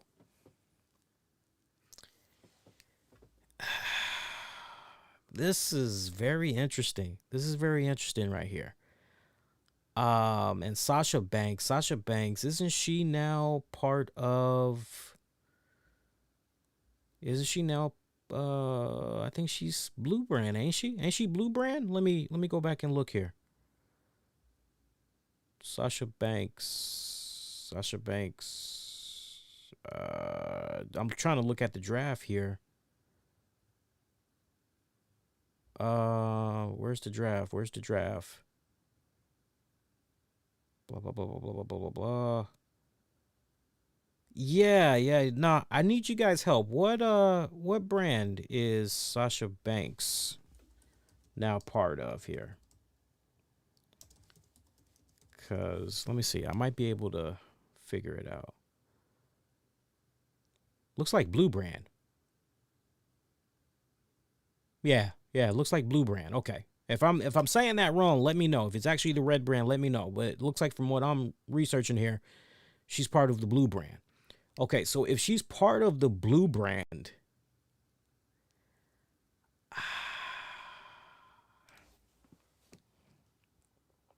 triple threat match, SmackDown Women's Championship.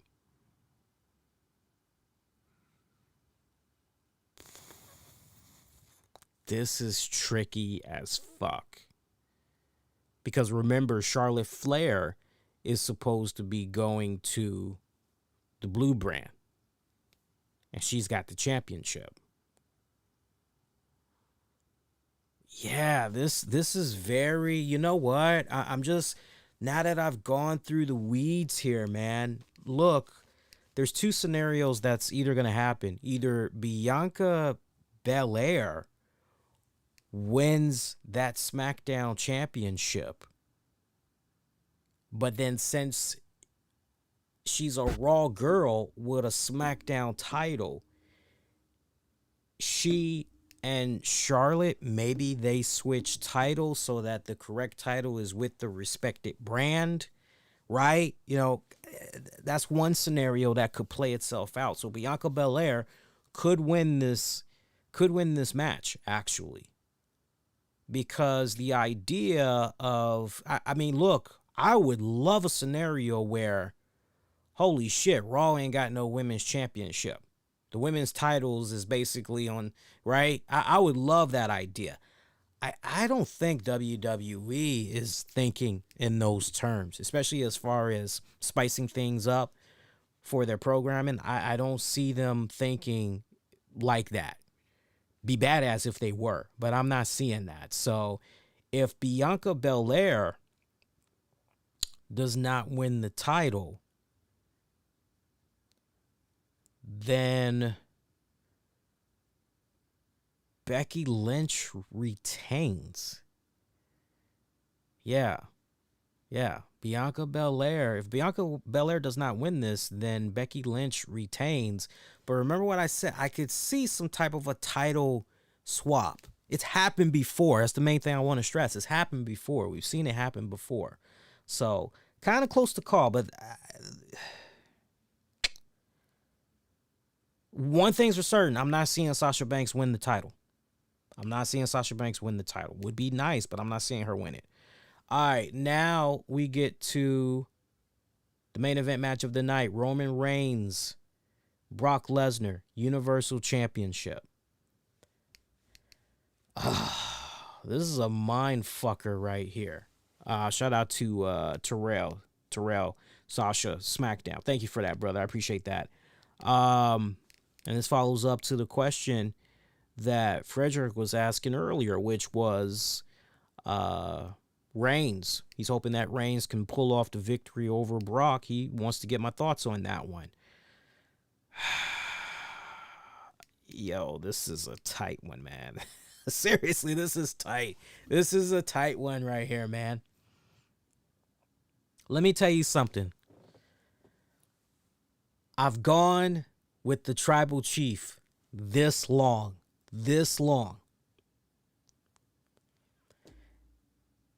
Wow, and when you really stop and think about this, I'm just looking at all of the matches here. And I'm just trying to think, is there any match where that's a swerve? Well, that's interesting, right? Everything seems pretty clear-cut when I'm looking at all of these matches. If there was one match where I go, okay, you know what? This could be your, didn't see that coming. Roman Reigns, Brock Lesnar. That could be the match. But despite that, I'm going with our boy Roman. I'm going to say Roman retains the Universal Championship. Look, Roman has been fucking money. He has been money. He has been fire. You want to talk about a clutch MVP guy during the pandemic? Roman Reigns has been that guy. And now that he's back in front of the fans, it's basically added a second lease on life to this heel Roman Reigns character. You gotta continue to ride that bad boy out. There is so much more good money to be made and so much more storytelling, great storytelling at that, that you can do with Roman and with Brock. Why you need to blow your load at Crown Jewel when you got Survivor Series a month away? So keeping that in mind, Roman and Brock will continue their feud. Make no mistake about that. They will continue their feud.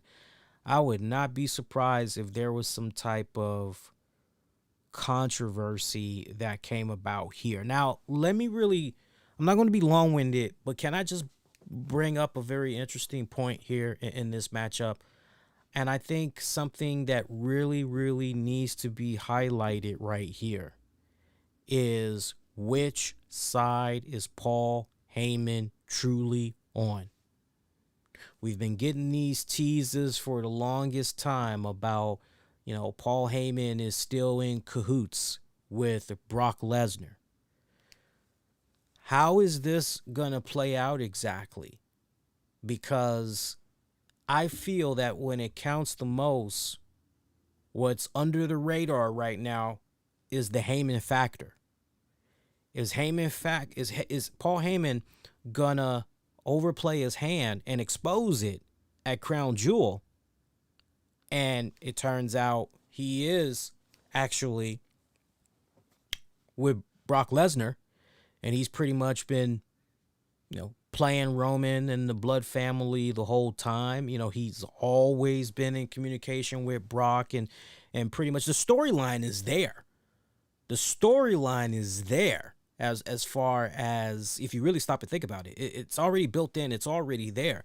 So now the question is, do you blow your load at Crown Jewel and you have Paul Heyman ascend to that mastermind, right? That level? Do you go there, or do you go to the next pay-per-view, which is Survivor Series, and do you maybe... I hope not, because if you're asking me straight up, my whole thing is, at this point, Roman's been so fucking good. Let him hold that title. And I've said this before. Let him hold it until WrestleMania. I will continue to double down on this. I do not see for 2021, I've said this repeatedly, I do not see for 2021 anybody taking that title off of Roman Reigns. Not for 2021. I'm not seeing it. So I'm going with Roman Reigns. All right, look at this card one more time from the bottom. Work our way up to the top. Mansoor over Mustafa Ali. Edge over Rollins. Doudrop over Zelina Vega. Finn Balor over Xavier Woods. Lashley over Goldberg. But remember some of the stuff I mentioned earlier about Gage and everything. Biggie retains his WWE Championship match. RK Bro retains the Raw Tag titles.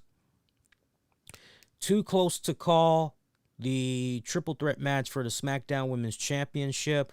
One thing I can tell you, Sasha ain't winning it. Too close to call for me. It's either going to be Bianca or Becky retains. If I gotta pick, if you guys are forcing me to pick, I'm going to go with Becky. Main event match, Universal Championship, Roman retains over Brock Lesnar. Real question is, how much of a factor, if at all, is Heyman going to play on it? We have to wait and see how that pans out. So that's how we're looking at things for Crown Jewel this Thursday. Wish we were doing a Crown Jewel post show for you guys, but sadly, it ain't happening because I'll be on the Jericho cruise, but I'll definitely be paying attention to you guys' tweets and stuff because I'm most curious what you guys have to say about the pay-per-view. Hopefully, I'll have good reception because honestly, when I'm unwinding for the night, I'm pretty much chilling in the room and everything, trying to mellow out. Maybe I'll go ahead and check it out and everything. Now, while we're talking about pay-per-views and everything, Impact Wrestling, good news for them, especially if you follow Impact Wrestling.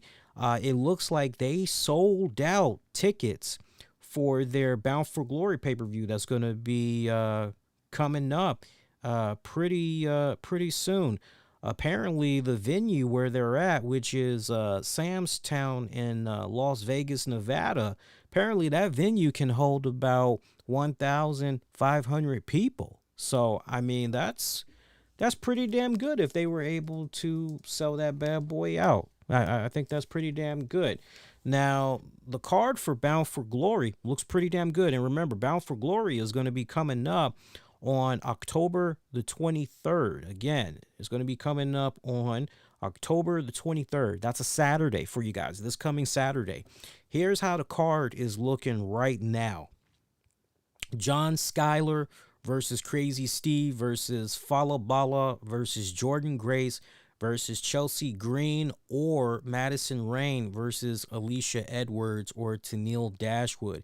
It's a tournament final intergender six-way match for the inaugural Impact Digital Media Championship. I'm sure you guys have kind of heard about this over the course of the past couple of weeks. If you were to pick my brain a little bit, ask me honestly, who would I like to see as the inaugural Impact Digital Media Champion? Not for nothing, but it's between three picks for me, and this isn't long-winded. Crazy Steve, Jordan Grace, Tenille Dashwood. I'm leaning very heavily towards Jordan Grace. Simply put, have you seen some of the stuff that Jordan Grace puts out on social media? Same thing with Tenille Dashwood. I mean, you look at the engagements, you look at the impressions, you look at the likes, the shares, the retweets. Those two women have the most engagements when it comes to their stuff. If you maybe want to go the Heath Ledger, Joker, cryptic messages and all that other cool shit, I think Crazy Steve would be fucking badass at that. But those are the three I'm really homing in on. Crazy Steve, Jordan Grace, Tenille Dashwood. I just feel Jordan Grace, honestly. If I'm thinking Impact Digital Media Champion, and I'm going with Jordan Grace. Have you seen just how she works out as far as the type of outfits that she wears when she's working out? I mean, sister might as well just be butterball ass naked. Okay, don't believe me? Go check out her social media stuff, man. I think I might be on to something. We'll see. I see the main event match. I'll get to that one in a hot second. Heath and a tag team partner to be determined will take on Violent by Design. It's either going to be the team of Eric Young, Diener, or Joe Doring. Look, you got the reports floating around there that Scott D'Amore met up with the guy formerly known as Braun Strowman, Adam Shear, saying they were having a nice, lengthy conversation.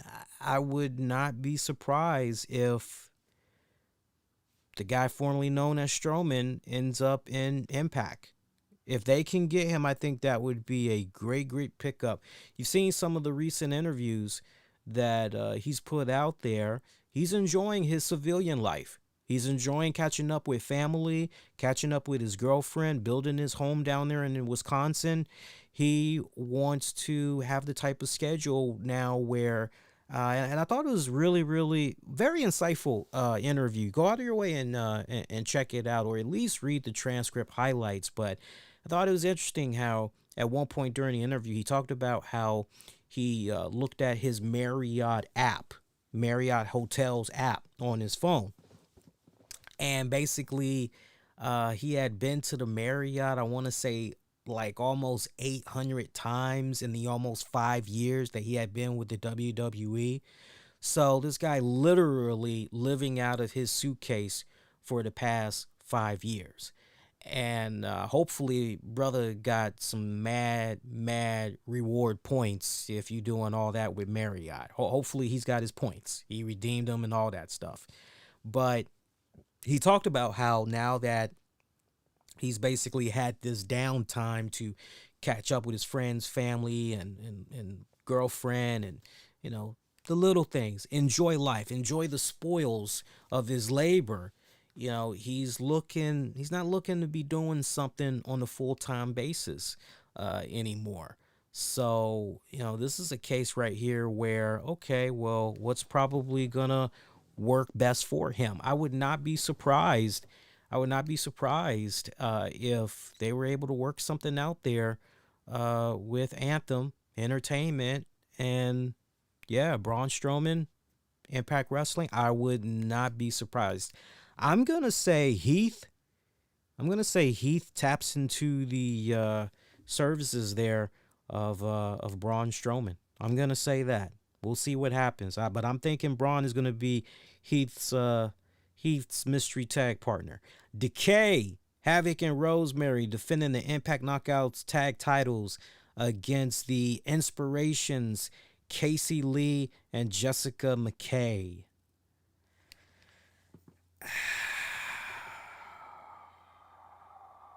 I'm going to go with the Inspiration. Just a little bit that I've seen. I'm going to go with the Inspiration. No controversy, no this specific. I just kind of feel like it's time to kind of shake it up a little bit. Decay's held them Knockouts titles about long enough. Let's shake it up a little bit. Trey Miguel versus Steve Macklin versus Il Fantasmo.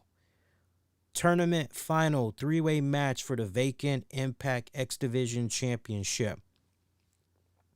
Y'all know from the times I've been talking about Impact Wrestling, I'm very, very high on Trey Miguel. Trey Miguel is the one guy, this will just blow your mind. He is the one guy that essentially has been the Susan Lucci when it comes to getting the X Division Championship. Any and everybody has freaking gotten it except for him. Trey Miguel.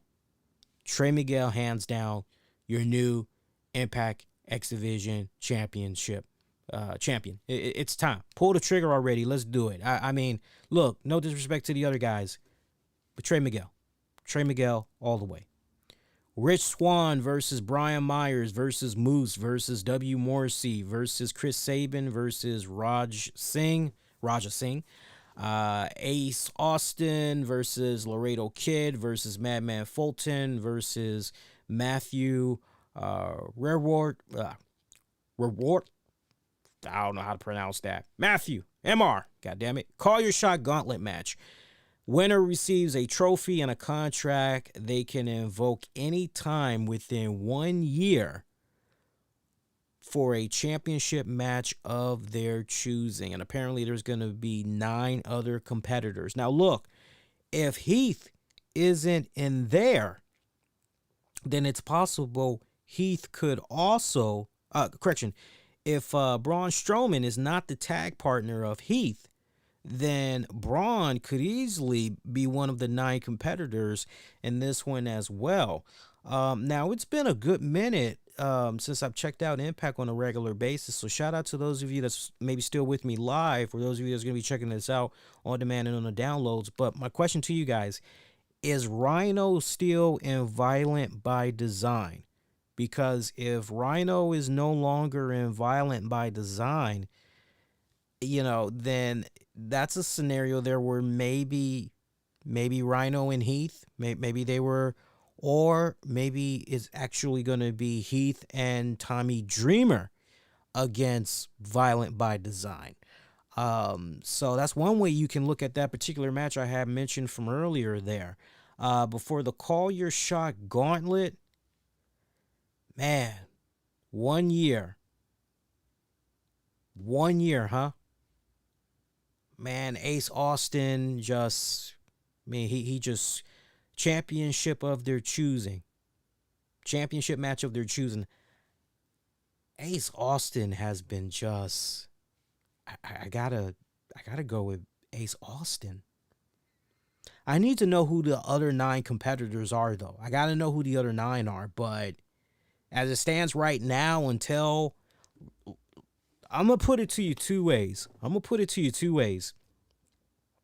If it ain't Ace Austin, then it's going to be one of those 9 competitors. And if Strowman is one of those 9 bonus competitors, wow, is all I got to say.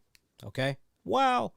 Deonna Purrazzo defending the Impact Knockouts Championship against Mickie James. Yo, it took me a good minute to start feeling the work of Deonna Purrazzo. I'm not going to let up now. Deonna for the retain. Main event match, Christian Cage taking on Josh Alexander. Singles match for the Impact World Championship. Oh, y'all breaking my heart with this, seriously. Big fan of Josh Alexander.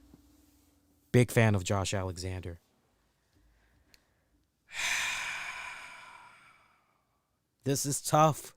This is really tough. This is really, really, really, really tough. Look, I love Christian Cage. Big Christian Cage fan. But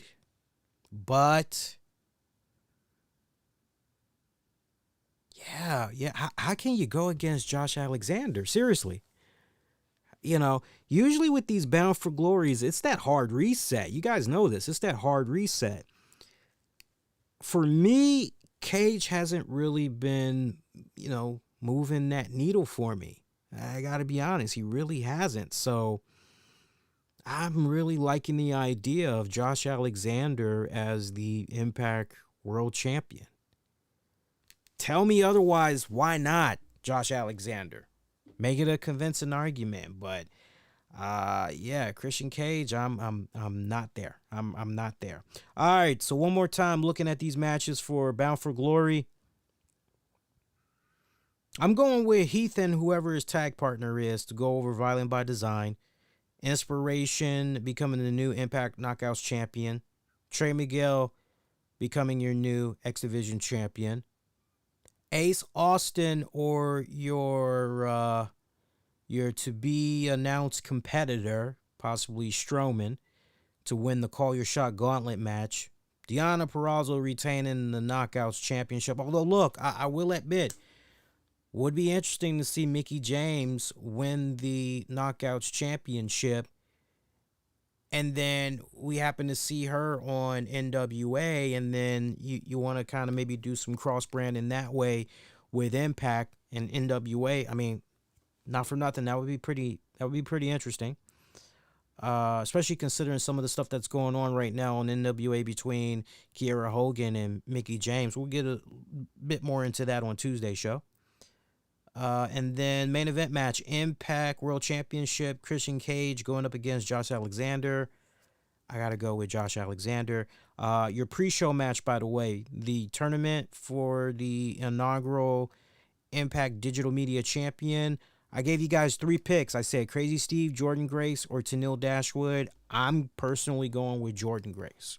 So that's how that bad boy is going. By the way, for those of you that are either Impact Wrestling fans, you're just a fan of pro wrestling in general, you want to represent, you want to do a good deed, pay it forward and everything. I got to share this story with you guys. I was kind of heartbroken when I found out about this over the weekend, but it does have a happy ending to it, and it is pro wrestling related.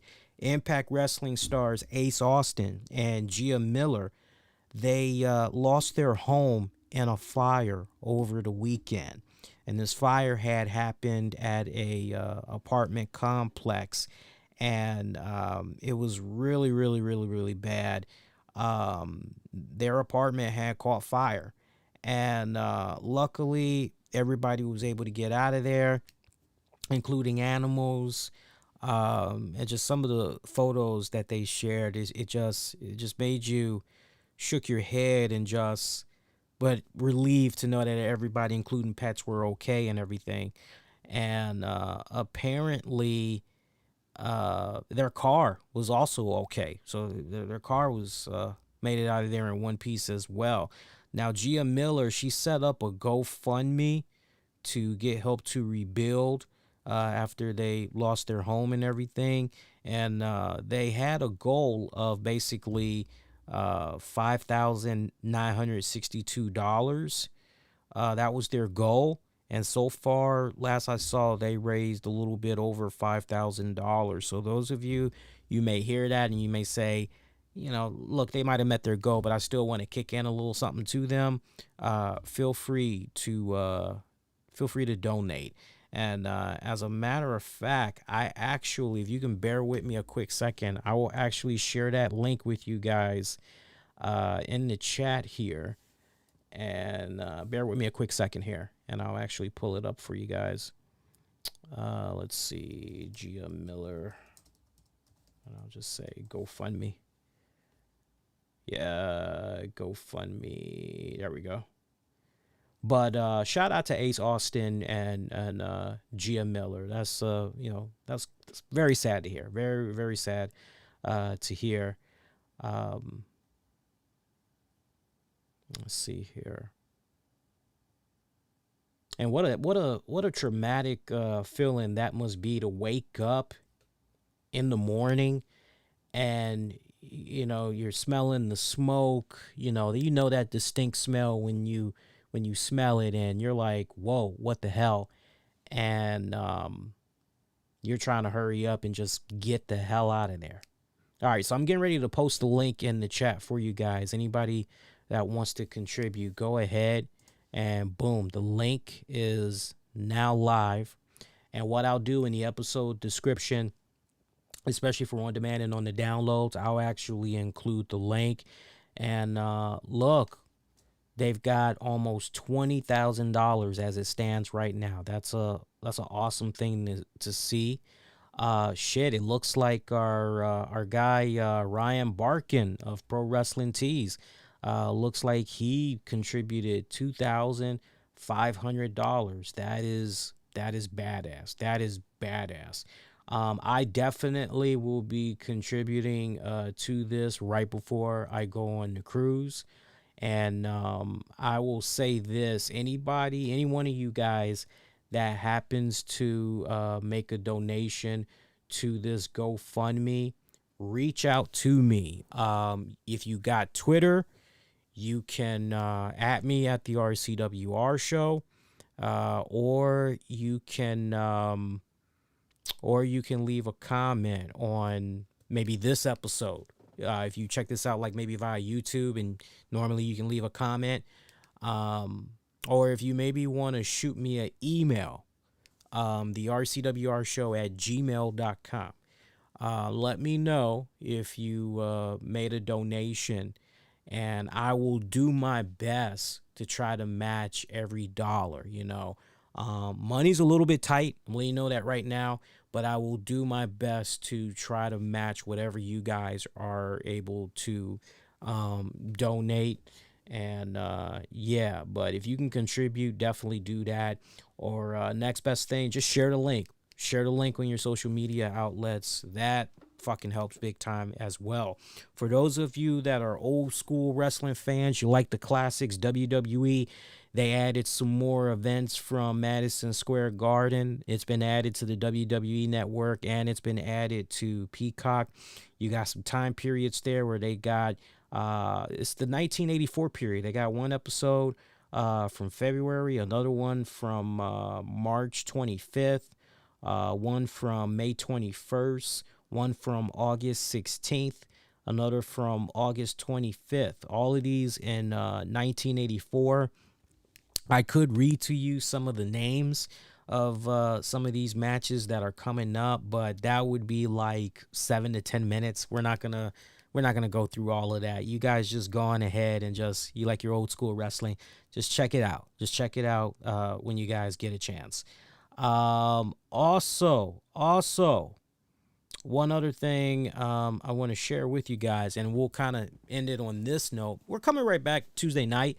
We're just going to be talking NWA and previewing their pay-per-view, which is the By Any Means Necessary pay-per-view. We'll preview that, go over match predictions. We'll also talk about the latest fallout from NWA Power. Matter of fact, that's going to be a Empower episode of Power, where it's nothing but about the women for that week. So I'm looking forward to that. But let's go out on this note. So Tony Khan.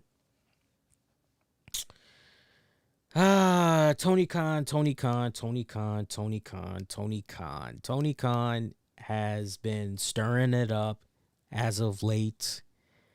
And it's made a few wrestling fans. It's even made some wrestling personalities / experts, if you will, chime in and be like, yo, what the fuck? Example, Eric Bischoff. Got a lot of respect for Eric Bischoff, everything that he was able to contribute to the Monday Night Wars.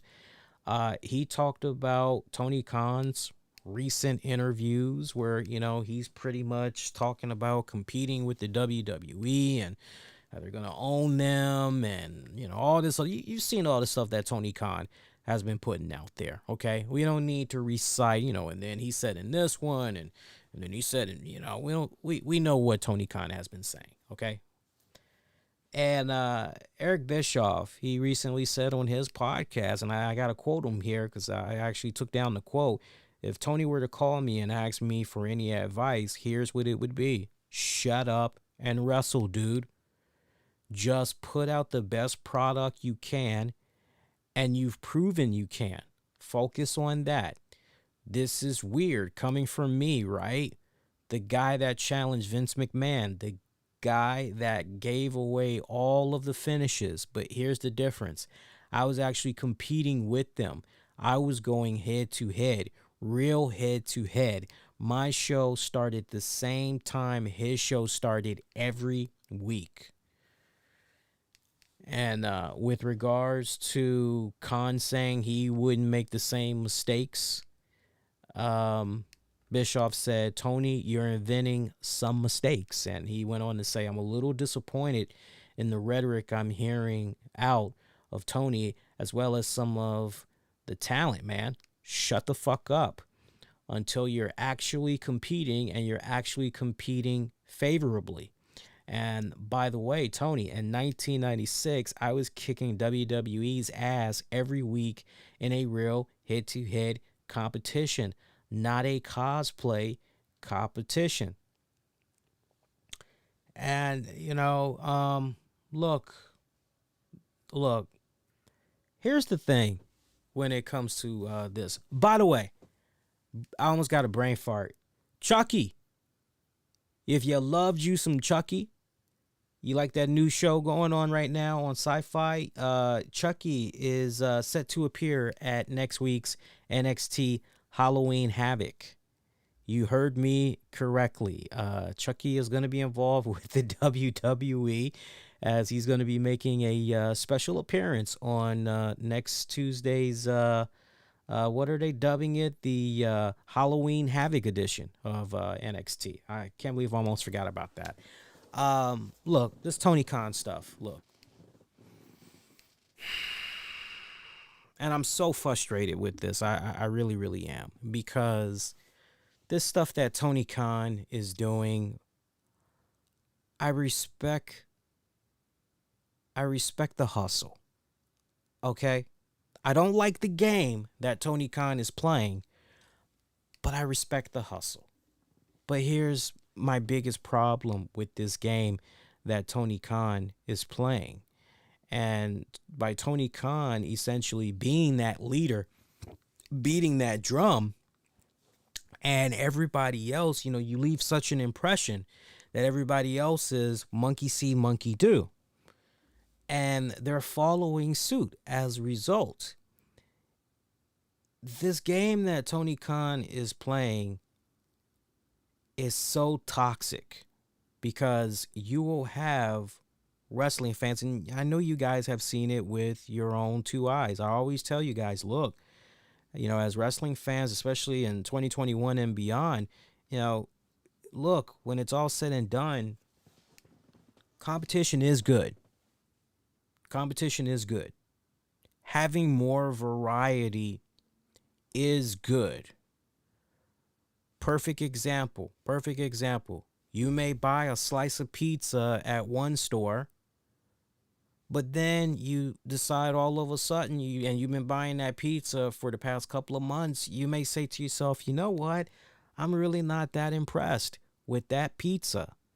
I actually want to go get some pizza from somebody else. Who else is out there that has really good pizza? So you end up stumbling upon another place. You like their pizza. It's pretty damn good. And more people kind of fall in suit, right? Maybe it's your recommendations that's creating the domino effect, or just honestly, more and more people, they just discover it just like you. They're flocking to it. But now you go back to that other place that was selling their pizza. They're starting to lose out on the sales, and obviously they got to try to figure out how they can continue to stay cash flow positive, how they can continue to have consumers interested in their products. So what do? Do they maybe need to resort to some type of a marketing ploy where between the hours of 5 p.m. to 8 p.m., you can come in and get a slice of pizza for only 50 cents, or get a slice of pizza, a bag of chips, and a drink for 350.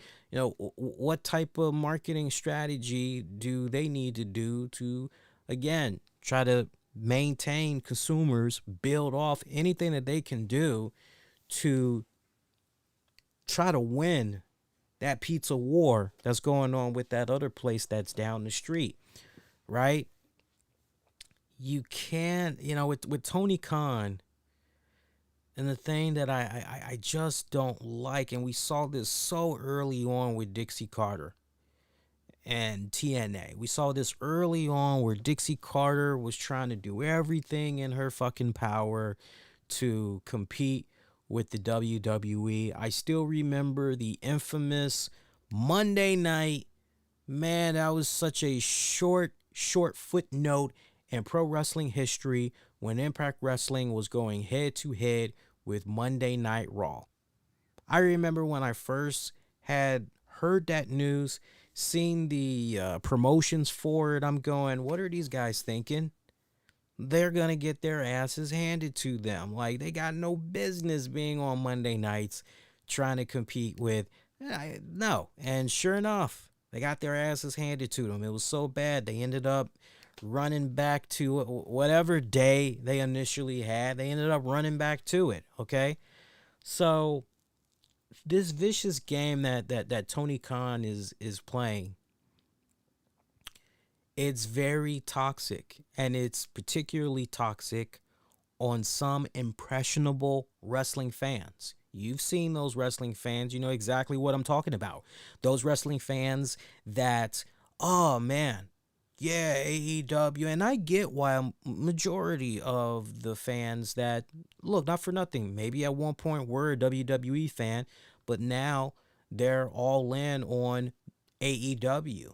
And maybe it's because a lot of the things that they grew up watching with the WWE product, WWE ultimately phased out, and they feel as though, yeah, you know what? They just aren't tapping into me. They aren't tapping into my respected demo anymore. They're not as good as it was when I was growing up on it, whereas AEW has essentially picked up right where things were really good in WWE. They pretty much picked up that ball those several years prior from that last period when WWE was good, and they pretty much, they've been running since. It has AEW. You got fans that are like that, and, they don't mean no harm. They just want to be entertained at the end of the day. They just want to be able to enjoy a really good product, and there's nothing wrong with that whatsoever. But then you have those fans that the least littlest thing that comes about between WWE, especially if they're a WWE diehard, or if they are a AEW diehard, they've got to resort to the name calling. They got to resort to the bashing and pretty much, hey, look at what we did. Hey, up your ass. It's kind of one of those type of deals, and I really wish that more and more wrestling fans, and it doesn't help that Tony Khan puts out these interviews and all this other shit that he's putting out there. It doesn't help. It adds more fuel to that fire.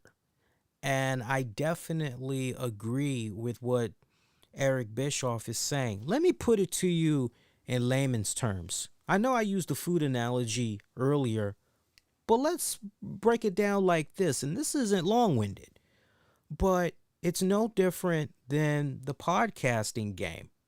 It's no different than the podcasting game. All the podcasts that are out there that are trying to do their best to provide to you, including myself, provide the best content that you can come across, enjoy, check out on a regular basis. We're hoping that you enjoy our product so much. We know that the real estate of podcasts that's out there is so much, but we're hoping that with the product that we're putting out there, it is enough to whet your appetite, keep you coming back, keep you invested, and you just, regularly, you are just there. Whenever we're live, you're popping up and all of this.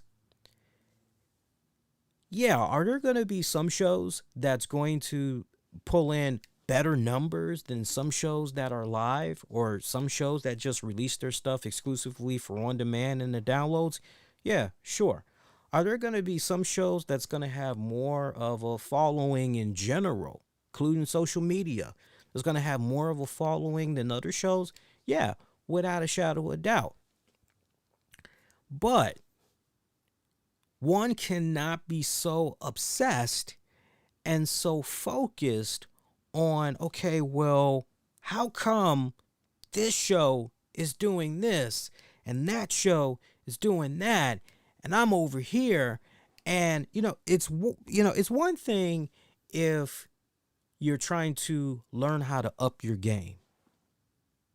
Maybe you're trying to up your game from a production quality standpoint with your shows. Maybe you're trying to up your game a little bit with the software that you're using for your shows. That's one thing. But when you get to that point where I want what you got, I'm so obsessed with what you got that even though I know I got a potentially good thing that's going on over here, man, I want what you got. And you know what? If I gotta fucking name drop your ass just to be able to build off of what you done, the foundation that you've laid out, then I'm gonna be name dropping you. I'm gonna be figuring out ways where I can fucking embarrass your ass every single time you do something stupid, because that'll probably get me the hits, the clicks, that'll get me the likes, that'll get me the engagements. And that's the type of game that Tony Khan is playing. For those of you that kind of like, where's he going? That's the type of game that Tony Khan is playing. It's like there comes a time when you just need to take a step back and you just need to say, okay, you know what? Let me just worry about me, myself, and I. Fuck all the noise. Fuck everybody else. I'm just going to worry about me, myself, and I. I'm going to worry about putting out the best product that I can put out on a weekly basis. And you know what? I'm going to put out such a really good product. I'm not going to need to do like other people where they're sucking their own dick and they're saying, oh man, yeah, check us out. We're really good. You'll like us. You'll love us. We're really, really good. No. When your shit is smelling like roses and it's banging, your listeners, your fan base will speak on your behalf. And here's the thing. Tony Khan doesn't need to resort to these tactics that he's resorting to right now, because the fans have been vocal. The fans have been speaking about the AEW product, and they're loving it. They're loving everything that's going on with the product right now. So this need to constantly be, the rhetoric does need to stop. It does. I remember there was a period in AEW where every single time we turned around, there was a wrestler. Oh, I was in prison. I was in prison in Stamford, Connecticut. Now I'm free. And it's like, motherfucker, nobody had a fucking gun pointed to your fucking head. You were getting paid good fucking money while you were over there in that so-called prison up there in Stamford, Connecticut. If it was that bad, you could have easily tried to see about getting out of your contract. I'm sure they would have put some type of a clause where you can't sign with another company for some, right? But put your money where your mouth is. If you're that freaking miserable, it's no different than your typical, within reason, of course, but, you get tired of a job, you want to do something else, you're not going to keep, woe is me. You're going to try to get out of there as soon as humanly possible. Am I right? Or am I right? So, but it got to a point, it's like, man, every single AEW wrestler that used to work for some other promotion, they're talking about, I just got out of prison. From Connecticut, just came from prison. I'm glad that finally really just, I'm glad that's pretty much like not even a thing anymore. Okay. But Tony Khan definitely needs to stop, with this. I mean, so far he's going in the footsteps of Dixie Carter with some of this stuff that he's putting out there. And it's like, dude, you don't need to do that. Seriously, it's like, you don't. Your product is good. You've got one of the best rosters for a company that started up a couple of years ago. You don't even have 5 years under your belt yet. And look at what you were able to accomplish so far. Yeah, you can, his daddy's money and you can make whatever, put a little caveat, whatever you want. But there's no denying that what Tony Khan and crew were able to build from the ground up, and just to see what they've been able to do, fast forward from then to now, it's very impressive. It's a great foundation that they are just continuing to build on every single week. You don't need to resort to that rhetoric. Let the fans speak for themselves. I mean, Tony Khan is obviously a student of the game. He is obviously somebody that really loved that Monday Night War period and all that other stuff. But like, my whole thing is, if you're serious about competition, if you're serious about going up against the WWE and everything, well, you know what? Put your money where your mouth is. Seriously, put your money where your mouth is. Raw's on Mondays, 8 until 11 p.m. Put some programming on during that time frame, whether it's on YouTube, or you're able to get a deal and have Dynamite or whoever, go to TNT or TBS or whatever. All right, that's competition. That legit is competition. Okay, Raw's on Mondays, we're going to have something on those nights. Oh, they got NXT on Tuesdays? Okay, we're going to have something on those nights. Oh, they got Smackdown on Fridays? We're going to have something on Fridays. Oh, they're doing a pay-per-view on Sunday? What date?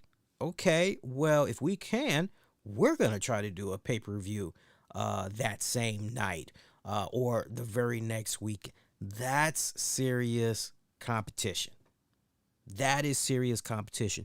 The one-time competition that AEW, Tony Khan and them did have against WWE was the Wednesday nights. And that wasn't even a war, but it was competition. I will definitely admit that. And you see the end result of that. NXT pretty much threw up the flag quietly, and they decided, okay, let's move to Tuesday nights.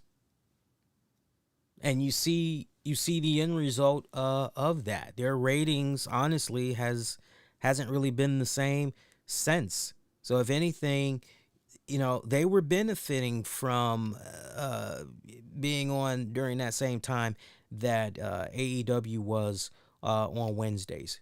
They were benefiting from it because there was carryover. People were going back and forth. I know I was. Many of you were as well. Many of us were sharing screenshots of our setup. You know, my case, I had AEW on the big TV, NXT on my tablet, or the very next week it was vice versa or whatever. So, you know, we all were kind of doing that, and it was fun. It was pretty fun. But that was, you know, that was definitely competition. Wouldn't call it a war, but it was definitely competition, right? There's nothing wrong with good, healthy competition. There's nothing wrong with variety. And I really wish that all wrestling fans would stop this bickering, this back and forth. And it's amazing how now more than ever motherfuckers are talking about ratings. We've always talked about ratings. We've talked about ratings years upon years before it was the cool thing to do. And it's funny now seeing people that, you know, honestly have the slightest clue about ratings. You know, I respect those that want to talk about ratings because they care about their favorite show, and, you know, they just want to know that there is a steady investment of viewers that are checking out that product, because ultimately it means longevity. I respect fans that are like tripping over the numbers like that. I do respect that, right? You know, I even respect those that's looking at that 18 to 49 demo, right? Look at where NXT was prior. You know, you had people in their 50s and 60s. Think about that. You know, they were barely scratching, just at the 18 to 49 demo. They weren't really getting shit. Their audience was 50 and up. 50 and up. Think about that for a second. But, you know, anybody else that's looking at the numbers just to, and you know them when you see them. You know, they mention the numbers just to be, ha, ha, ha, you know, our show rocks, yours sucks. And like, ain't nobody got time for that rhetoric. And that doesn't help. That adds to the whole toxicity. I said it in my review for Rampage last week, and I said it during Saturday's post-show covering Dynamite and Rampage Fallout, which is when wrestling is this good, all the variety that we got that's going on right now, the wrestlers that's actively involved in some of these promotions, it's a win-win situation. It's a win for the promotions. It's a win for the wrestling industry as a whole. It's a win for the podcasters, the vloggers, the reporters, the websites, the forums, the dirt sheets. Everybody benefits. Everybody benefits when you have great variety that's out there, and that little friendly thing called that competitive spirit, right? But this shit that's going on right now with Tony Khan, he's better than this. He's better than this. So it's kind of like, why stoop to those levels? It'd be no different than, I love Dave Chappelle, love his stuff. It'd be no different than, man, Dave is better than some of these jokes that he's always putting out there about the gays, the homosexuals, well, gays, homosexual, same thing. I was trying to say the gays, transgendered, right? He's better than some of these jokes that, you know, why does he keep? And when you just stop and really look at some of the stuff that's transpired in the past, like almost 10 days since his special has come out, you now understand some of the stuff that he actually was saying. A good example. Look at all the shit that went down with John Gruden. When the shit went down and it was like, oh, he said what about that brother? That brother had Michelin tire lips. Well, damn, that's pretty fucking racist. The Tony Dungies, the Mike Tiricos, and everybody else. it was 10 years ago. It was a mistake. Yeah, we all make mistakes. We all grow as individuals, he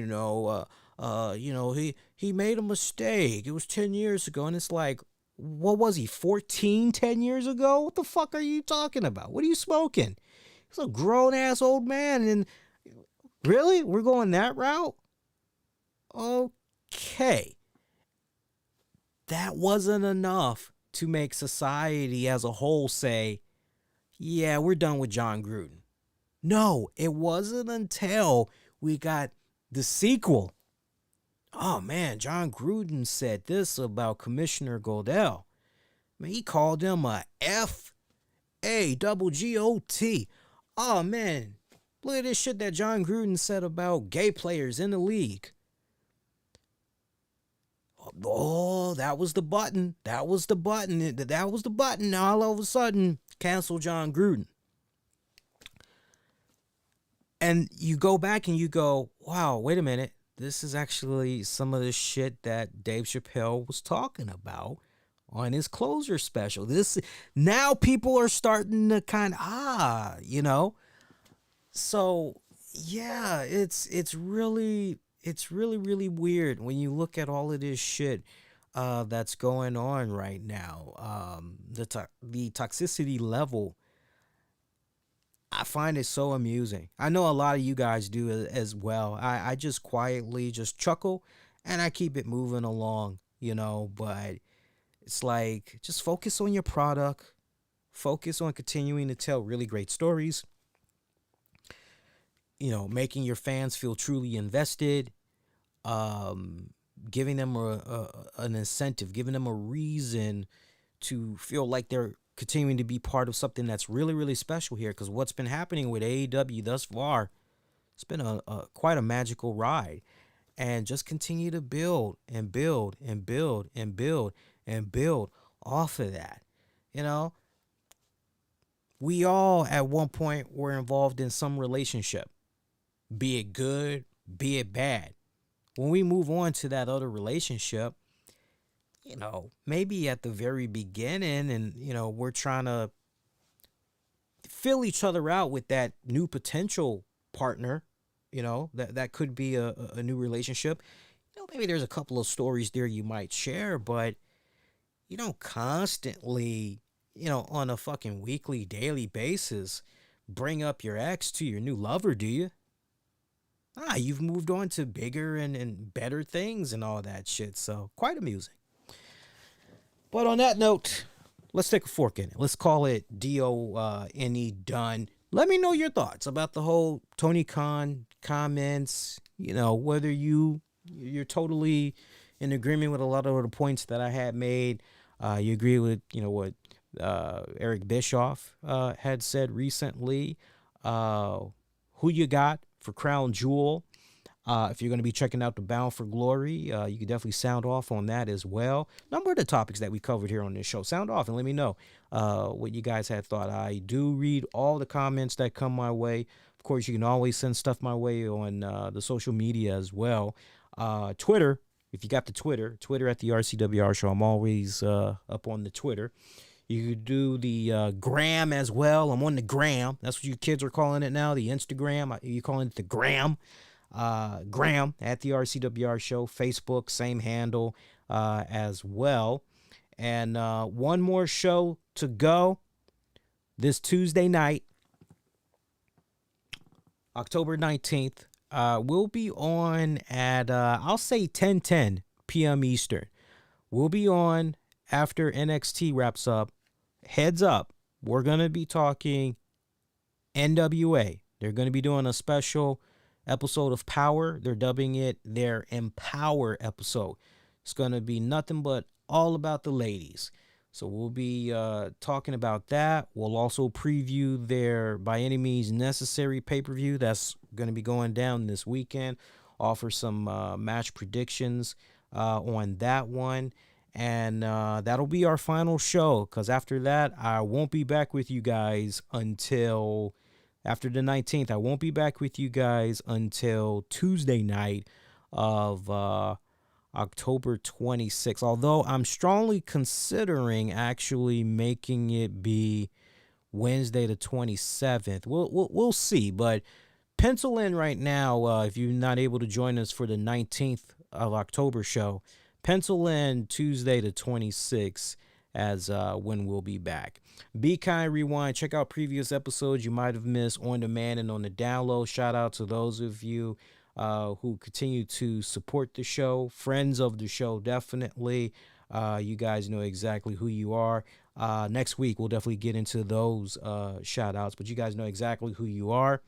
Appreciate those of you that were checking this out live and on demand and on the downloads. And until next go round, wishing all of y'all to be safe and most importantly, be kind to one another. I will catch you guys next go round. Peace, y'all. Take care.